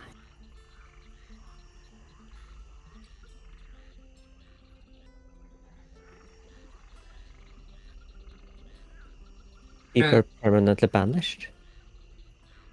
Stick one of them in a demi-plane and sequester them. But greater magic than I know of. The Great And I Lord don't- has told me is that it was a contingency. Way out of where she is. We would need magic stronger than Tiamat. Short of Bahamut, I don't know what that is. And if they are truly two sides of the same coin, is Bahamut's magic stronger than Tiamat's? I would wager by itself, no. He himself would have to seek unity with another deity.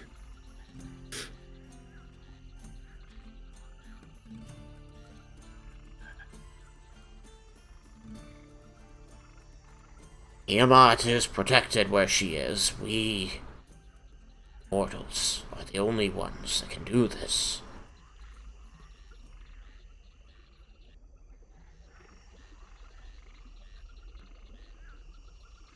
Regardless, it seems Where questioning is she and questions- what is protecting her? Is this a thing that was discussed while I was away, or is this a thing that we don't yet have the answer to? This is just- Nobody in the party has discussed the specific answers to your Okay, question. cool.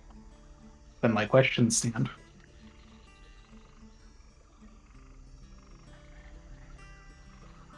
I have been told by a reliable source that Tiamat resides somewhere in hell, one of the 9 hells, protected by a deal that she's made with the King of Devils himself. Guess that would explain the Apashai.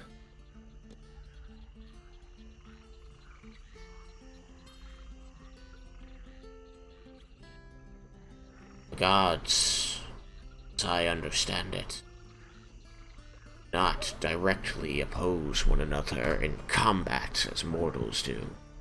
We are their tool for that.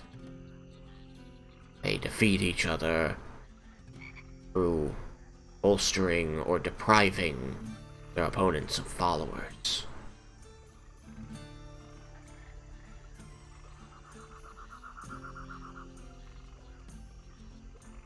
I suppose that a more circuitous route to this would be to deal with Asmodeus himself. But I don't wish that upon anyone. Yeah, no, thank you.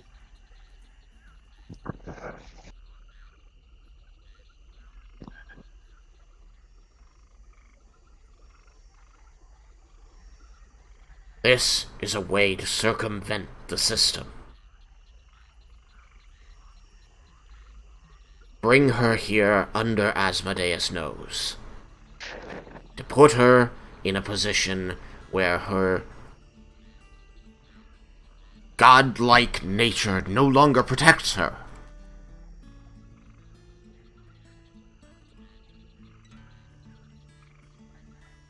Won't let me unify the fighters of the world against a common enemy. At least let me do this.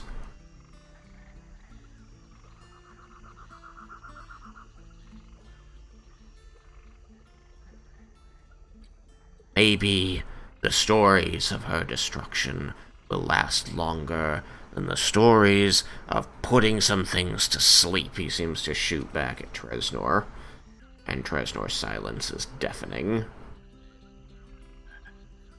I'm in agreement with that. You're in agreement with that.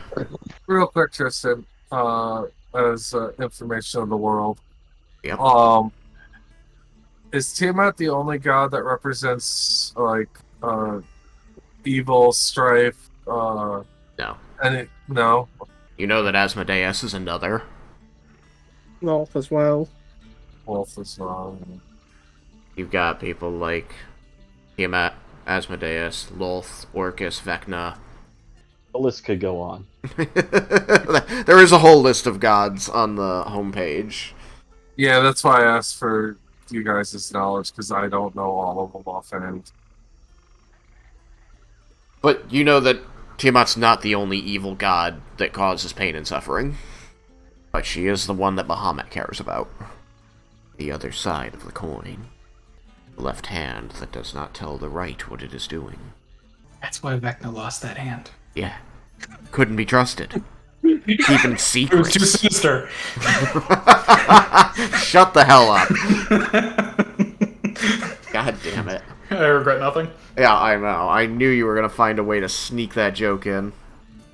I wasn't even trying to. It just happened, so it's even better. Treznor kind of seems to fill the space behind the table in a way he hadn't been before. This almost like shadow creeping around as he says, "Well, I'm glad you've all made up with each other.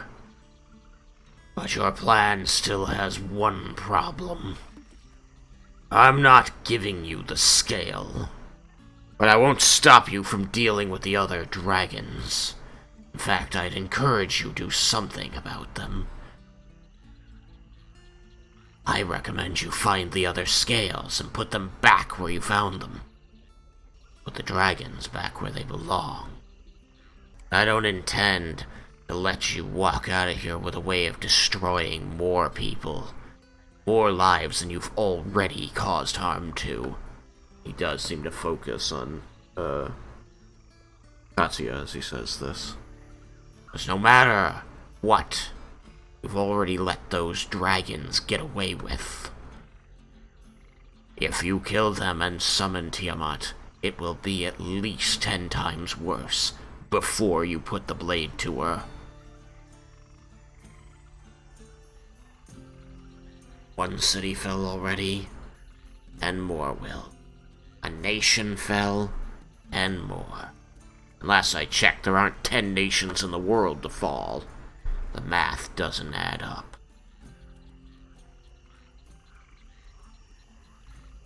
I mean, if she has 5 heads, wouldn't it be like...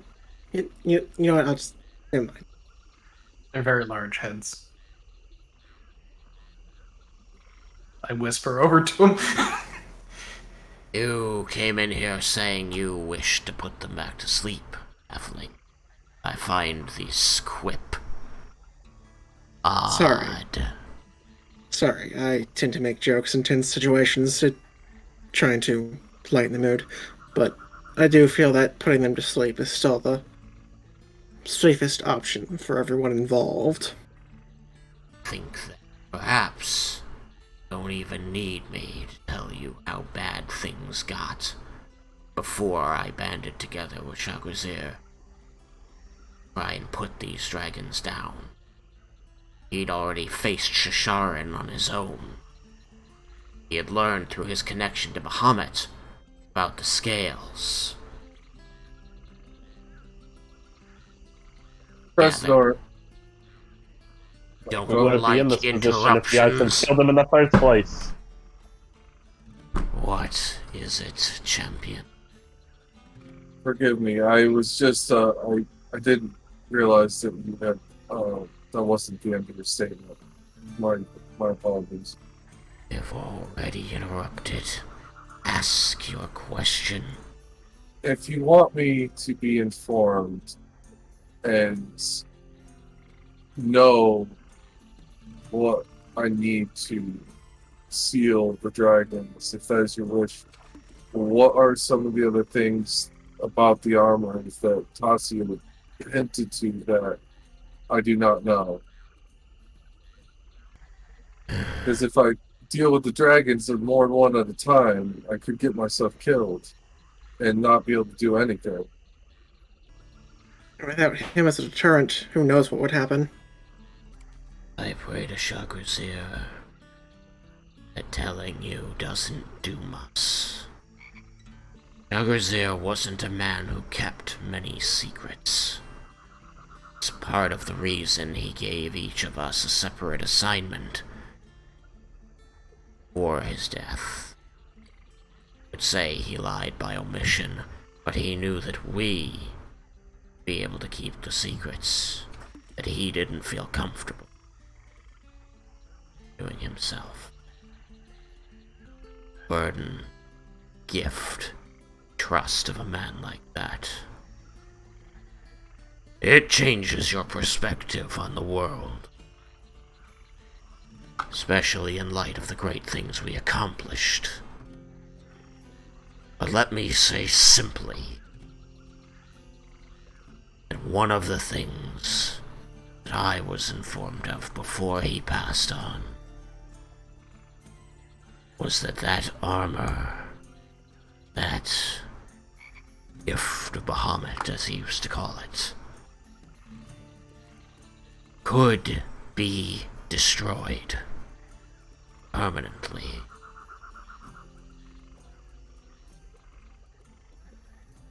As any magic item can.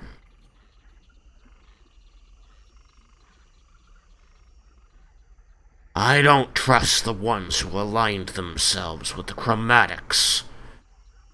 I would have them leave the room. Do you disagree?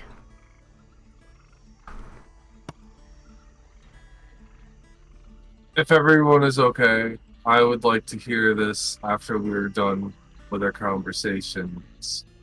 We'll leave it to the end. I mean, I feel this is the end. I certainly have no more questions for him.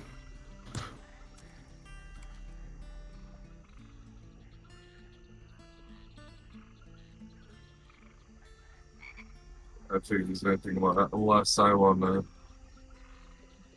other than this. So is anyone against sending Tatsuya and his 2 remaining soldiers out of the room? What Treznor is asking, translated.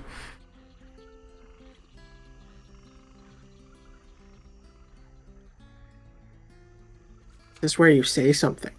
Like, no. I think that seems fair. I'm good with it. Raiken Mm, wants to kick your brother out before telling you the secret about the armor of Bahamut. that's reasonable.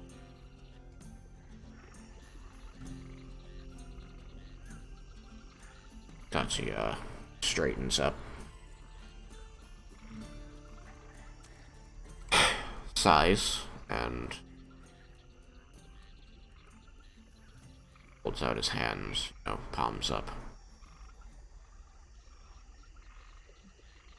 People at the back of the room move and collect Brother Raj.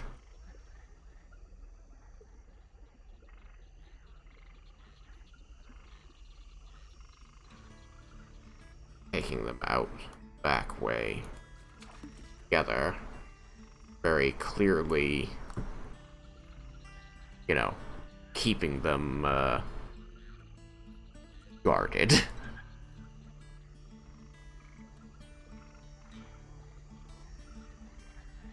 Once the door closes, Treznor waits for a couple moments before he audibly sighs. Says, I was told long ago,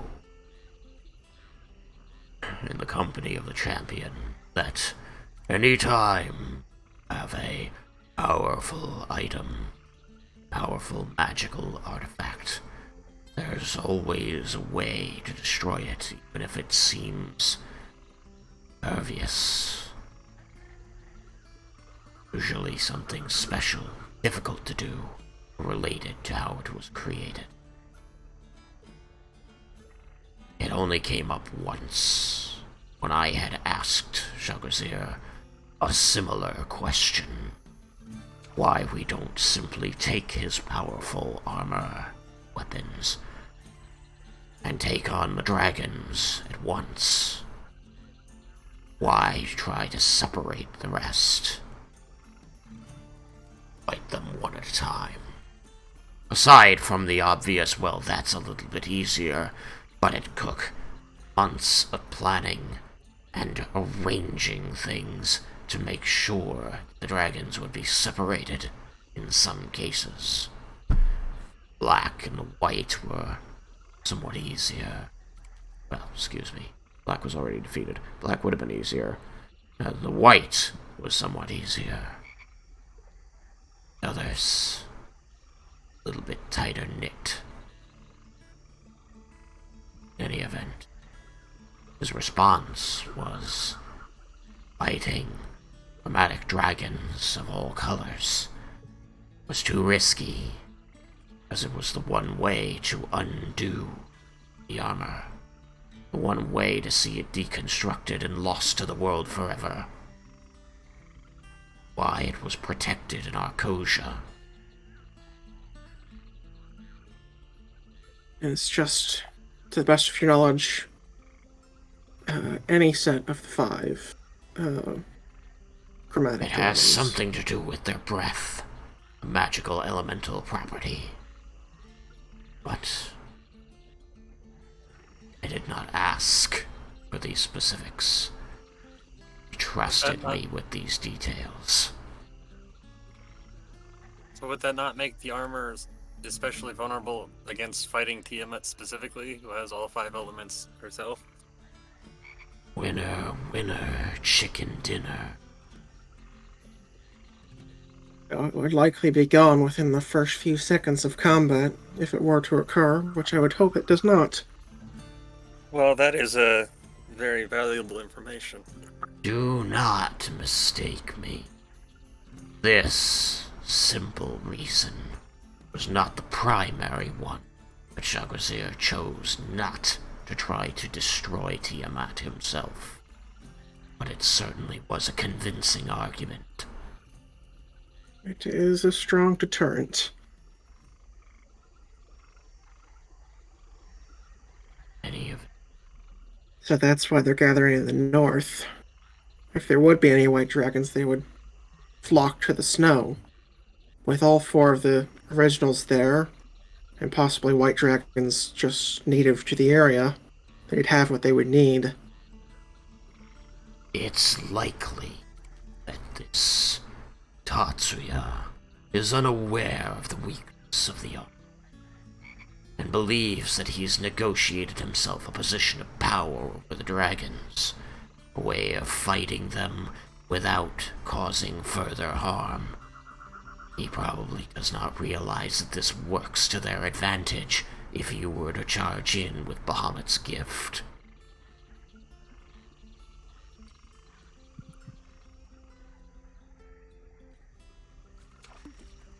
And it sounds like from your experience, it takes a heck of a lot of bait to get them to move apart from each other. At least when they're aware of this. Children of Tiamat have a special connection. I don't know the nature of it, but they were not unaware of the fall to Sharon. I don't think that they're linked telepathically. They didn't seem to be specifically preparing for this. They could be tricked. They're not omniscient. But they had some awareness of the other dragons. But are we not going to have to confront the dragons and separate them to put them to sleep with the scales anyway? We are. I don't know how you'll succeed. You have lost much ground already if 4 dragons have risen, as you said. Well, the more important for this scale to stay here. If the 5th one were to rise, with them knowing of the weakness, we'd be doomed. I don't know if the children of Tiamat are specifically aware, but everything seems to piece together a little too well, don't you think? Indeed. Crap. That was the last thing I needed to acquire was where... Wait, did we... Sorry, also out of character. Tatsu didn't actually say where he got his information, did he? Other than Bahamut, right? He only said a reliable source. Yeah. Likely one of the dragons he worked with to get the scales. I didn't... so I was like, crap. I didn't pressure Tatsu a little bit more about where he got his information from. And I'll just... I just said that would be my response. Okay. I need to impress upon you the importance of keeping this confidence. I don't particularly like any of you, but I am trusting you. I want you to stop those dragons. And so I offer you this piece of vital information, at the risk that you use it to remove the gifts of Bahamut from this world forever. I believe you don't wish that to happen, but I can't know that for sure. I am trusting.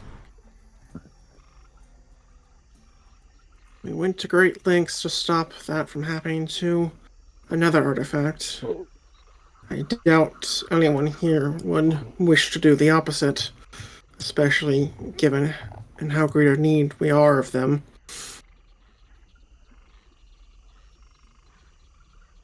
Use this information, then. Plan your attack on the dragons. Find a way to keep them, destroying the armor. If the children of Tiamat know, they may have informed their broods. It's possible. It's possible. But knowledge is power, and Kara Soth knows that. Well, my first idea would maybe be to try and pick off as many of the white dragons from the area as we can, prior to trying any conflict with them. That will be easier than fighting the others altogether, but they might know dragons are their weak link. Indeed. Dragons are not stupid. Do not underestimate them.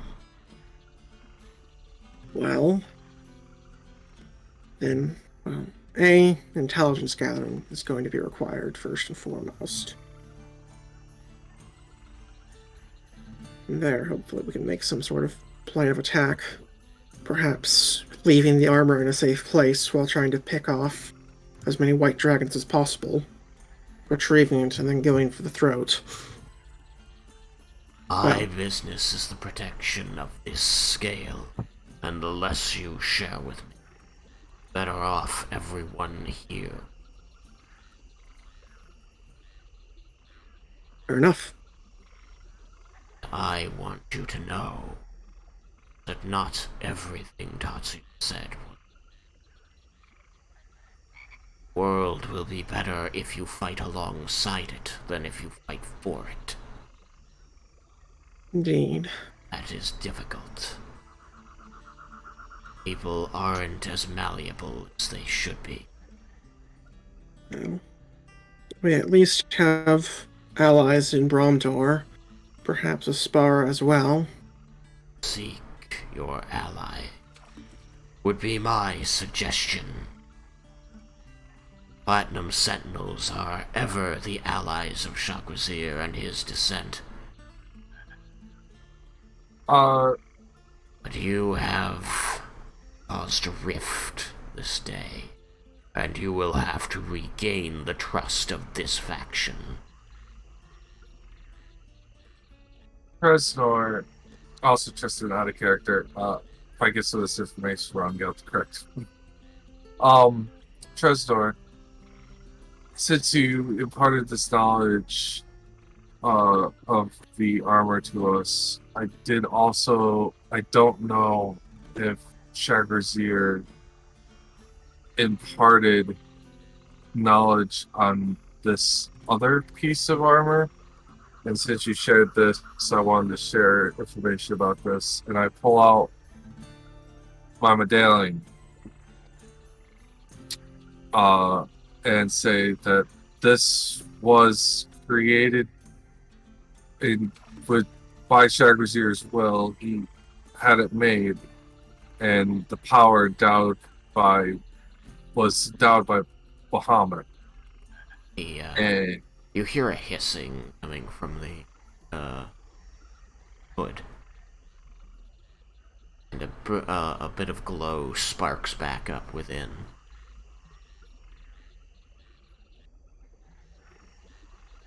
I am of that. I made it. Particular. Oh, so you know what it does then? Yes. You have managed to fully power it. Truly have walked the path of Chagrazir. I am sorry that I allowed others to cast doubt upon you.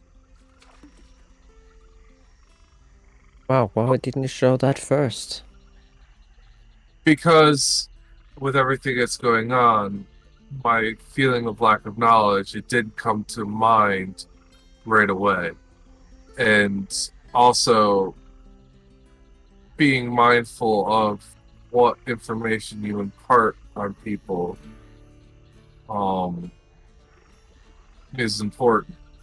And the knowledge of this, if I'm out of character, just if I get it wrong correctly, it's like this is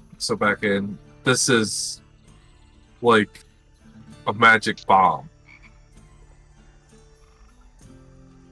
I don't know if it'd be strong enough to kill Tiamat, and if I would have to give myself to do so, to activate them.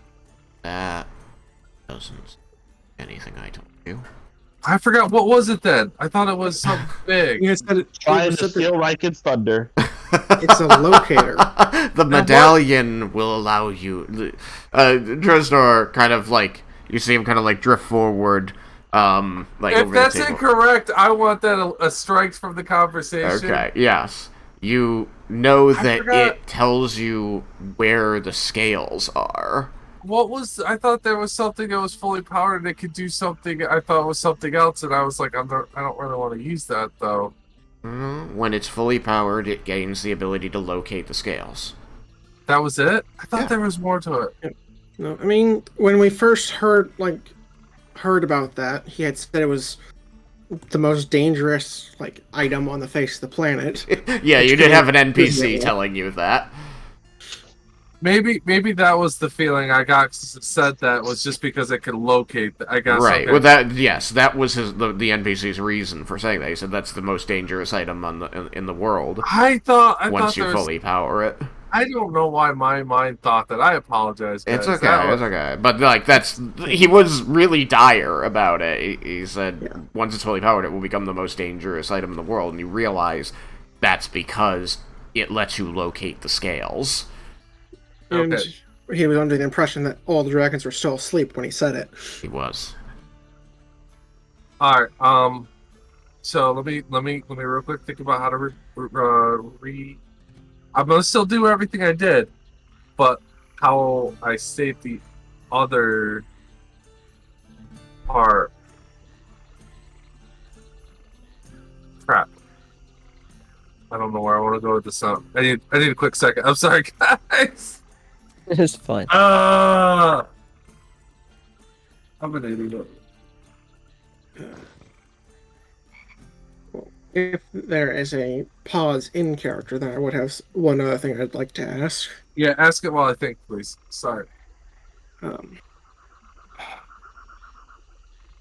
As we have been fighting non-stop for over a day, I would appreciate being able to rest here this night and then depart in the morning, if that would be possible. If not, perhaps some way of leaving without getting ourselves blown up, as not all of us can fly. My preference is that none of you stay. I do not trust you currently. You can be escorted from the village, or you can be kept under lock and key. I do wish you to succeed, but I can only assume your goals this time. I am not willing to take every chance. Fair enough. One other thing that I wish for you to be aware of. Our ability to leave where we had been asked to stay during the battle was due to someone that called themselves, what was the elf's name? Can't remember. Avaris, and had the mark of one of your sentinels. Does that name ring any bells to you?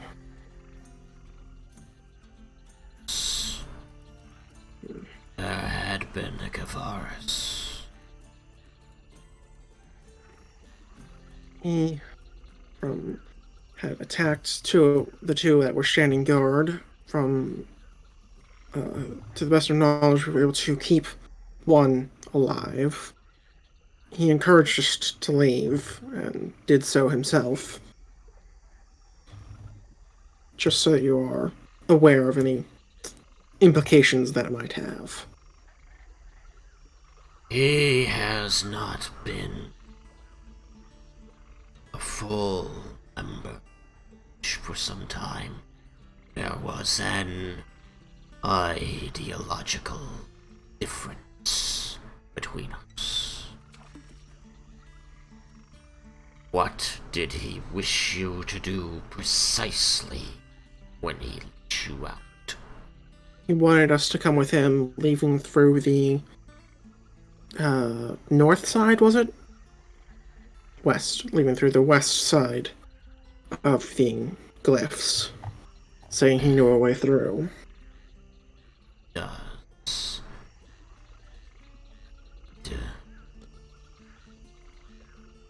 he did not suggest that you take the scale? Didn't seem to want us to go that direction. He just wanted us to flee, I think. Yeah. Not suggest that you fight my warriors. No, he seemed very intent on making us leave. Borderline pleading with us when we refused. As I said, there was an ideological difference between the village and Gavaris, and he took his leave some months ago. I've been aware that he's been remaining nearby, which has worked out well, as he has not contacted outsiders or given us away. I had let him, as his actions seemed to make him little threat. I do believe that while he disagrees with some of our moves, he understands the importance of what I wonder, do you perhaps know who his patron is? patron. Yeah, he appeared to be a warlock. What gave you that impression? Are we talking about the same person? We're talking about the elf that let us loose, Yeah, right? no, like out of character, I know what gave you that impression. In character, I do not. Oh, right. Didn't he tell us? Like, Yeah, I asked... literally, we asked him. Yeah, we Figured asked. out he was a warlock because we asked about the pseudo dragon. Yeah. Told you it was a familiar. Yeah, he never said it was that that he was a warlock. You then asked him what who his patron was, because you assumed him to be a warlock, and he said that he didn't need to tell you that. Which could mean that he's a warlock and won't tell you about his patron, or he's just playing coy. I mean, you can interpret it whatever way you want. I'm just letting you know that there is a way to interpret that he is not actually admitting to being a warlock. He could also, have meant, assumed you meant patron in the, mortal sense. Yeah. Or that, yeah. Well, I tell him that then. I tell him that I asked him who his patron was, and he refused to tell. So I assumed that meant he's a warlock.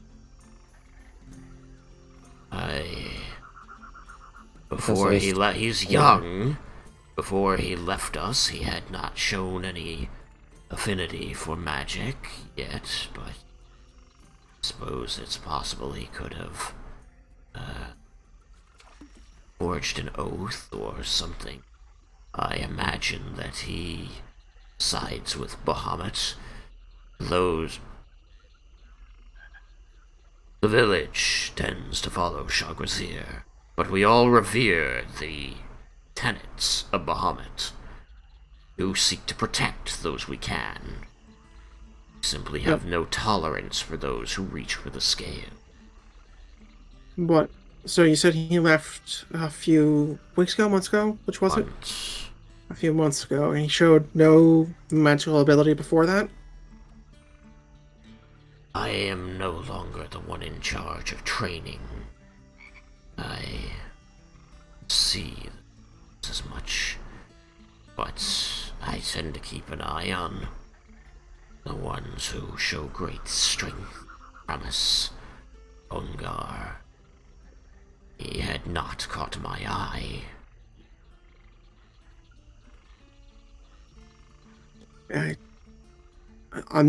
I want to clarify before I say anything further that I'm not disbelieving you. I just find it supporting evidence to Leah's theory, as when he showed up, he had, well, more or less blasted apart the other two with a large amount of magical ability. Most troubling. And it had escaped my notice. I will look into this.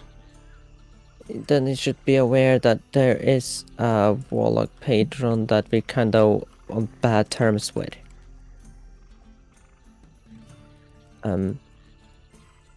I used to serve a demon patron by the name of Zephyr.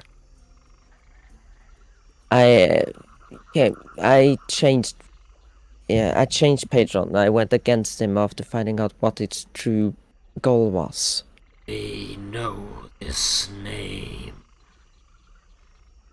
The remnant spirits of the forest whisper at time. It's the demon that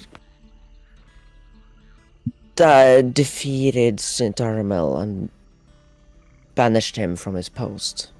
Yes. As you claim. I wish St. Aramel would speak to me so that we could understand what happened.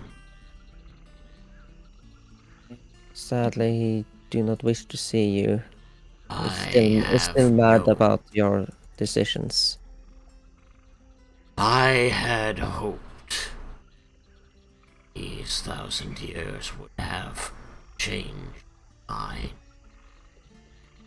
But he is stubborn as ever. That is correct.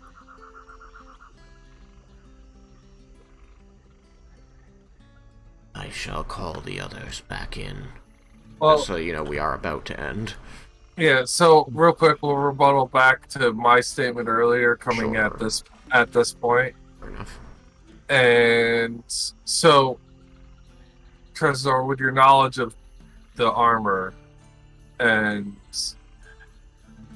this being what it is, and you made it, will it deactivate over time, or is there a way to reset it to where someone has to do the tenets again before they could use it, or is it directly tied to me? You are the one who completed the trials of Bahamut. Just as Shagrazir before. You are the one who can use its full potential now.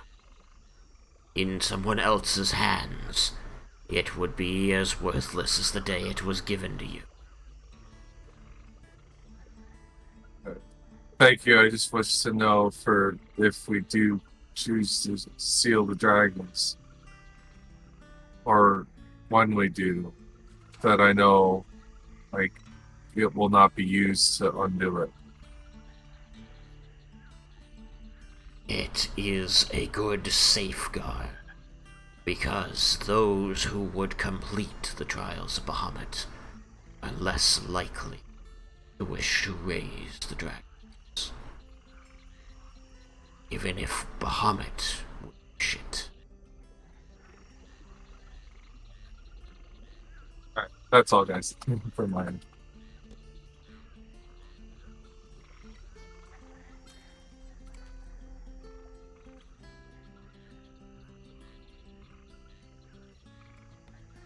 Fine. Be that way. Whoops. Yeah, sorry I got that information wrong, Tristan. I guess I That's just okay. thought about it wrong. But like in your mind, mix it up with Raiken's armor.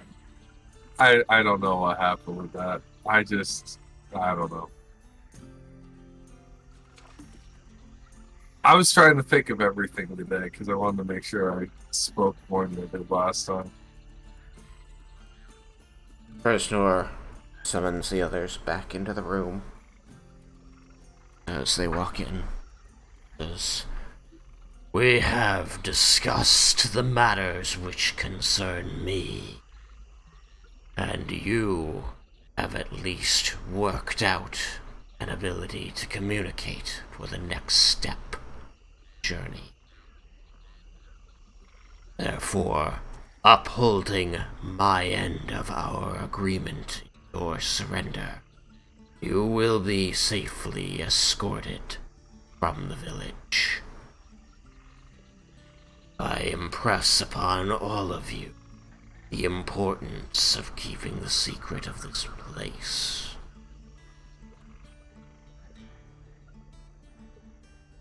Which means," he says, turning back to the party, "that I impress upon you the importance of making sure they keep the secret of this place."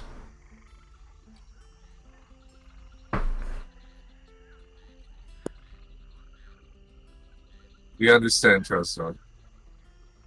We will do what we can. Then my guards will escort you to the outskirts. Where you go from there is up to you.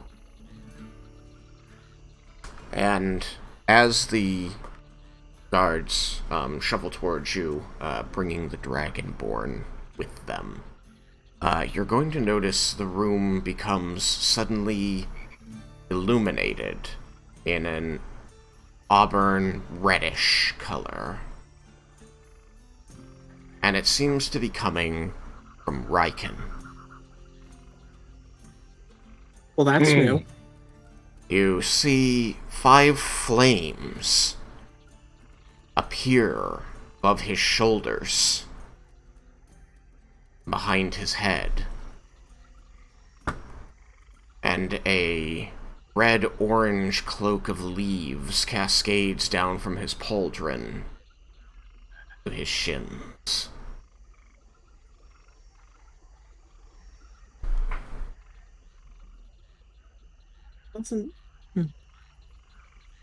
Does that armor do something new now? I'm going to borrow Alex for 1 minute or less, and then I'm going to give him a chance to say something, and then we will be done. Okay, Thomas? Thomas is muted. Shit. Yeah, no, that's fine. Hi, Thomas. Alright, be right back.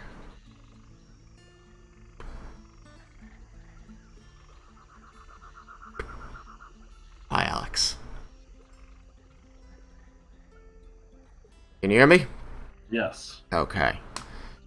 As the flames burn above your shoulders, and this cloak of leaves sprouts from your back and falls like fabric, you hear a voice, a familiar voice, in your head.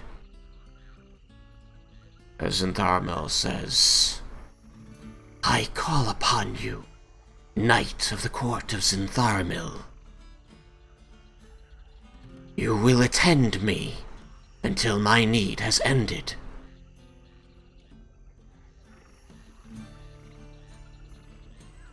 It's Zintharmil.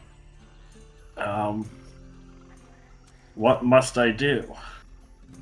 You will attend me until my need has ended. The message seems to repeat and not, be an actual response. I'm going to give you, when we go back, you will be able to say 4 words to the party. And then we're going to end the session. So I want you to think for the next few seconds about what those 4 words are. Oh, crap. Oh, Jesus. I thought you were actually going to give me the 4 words. Nope, I'm letting you choose what your next 4 words are, as this is what you have heard. You're aware that they can all see the flames. 4 words. Damn it, Tristan! You know you love it. No, I don't! think of a cool 4 words to say. Okay. I'll be back. Wink. That's 3 words. I will be back is 4 words. No, but then you throw wink on the end. I'll be back. Wink. Let's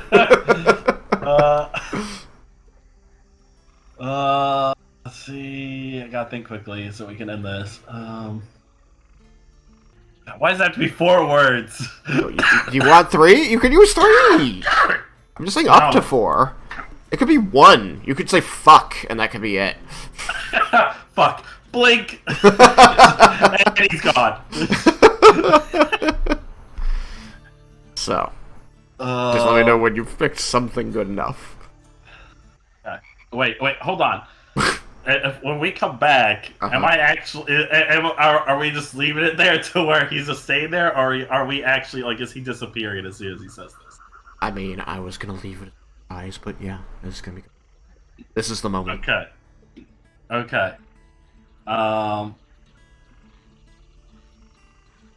Yes, okay. I think I got it. Okay, here we go. Alright, Welcome back. So, you see these flames appear above his shoulders, and this cloak made of red-orange leaves scroll down his back as though newly dropped upon him. and he seems to go distant for a second, and then come to again. You alright, Dad? He takes a deep breath, and all he utters is, "I shall return, brethren." And with that ominous line, the cloak of red-orange leaves explodes off of him and swirls around him in a torrent. You can feel the wind whipping off, and you shield your faces against it. And when you feel the wind die down, you look and you find that the leaves are fluttering to the ground, and Raiken is gone. But what? What the fuck? Now we're gonna have to spend so many resources trying only- to find out where he went. I mean, a divination? Bullshit.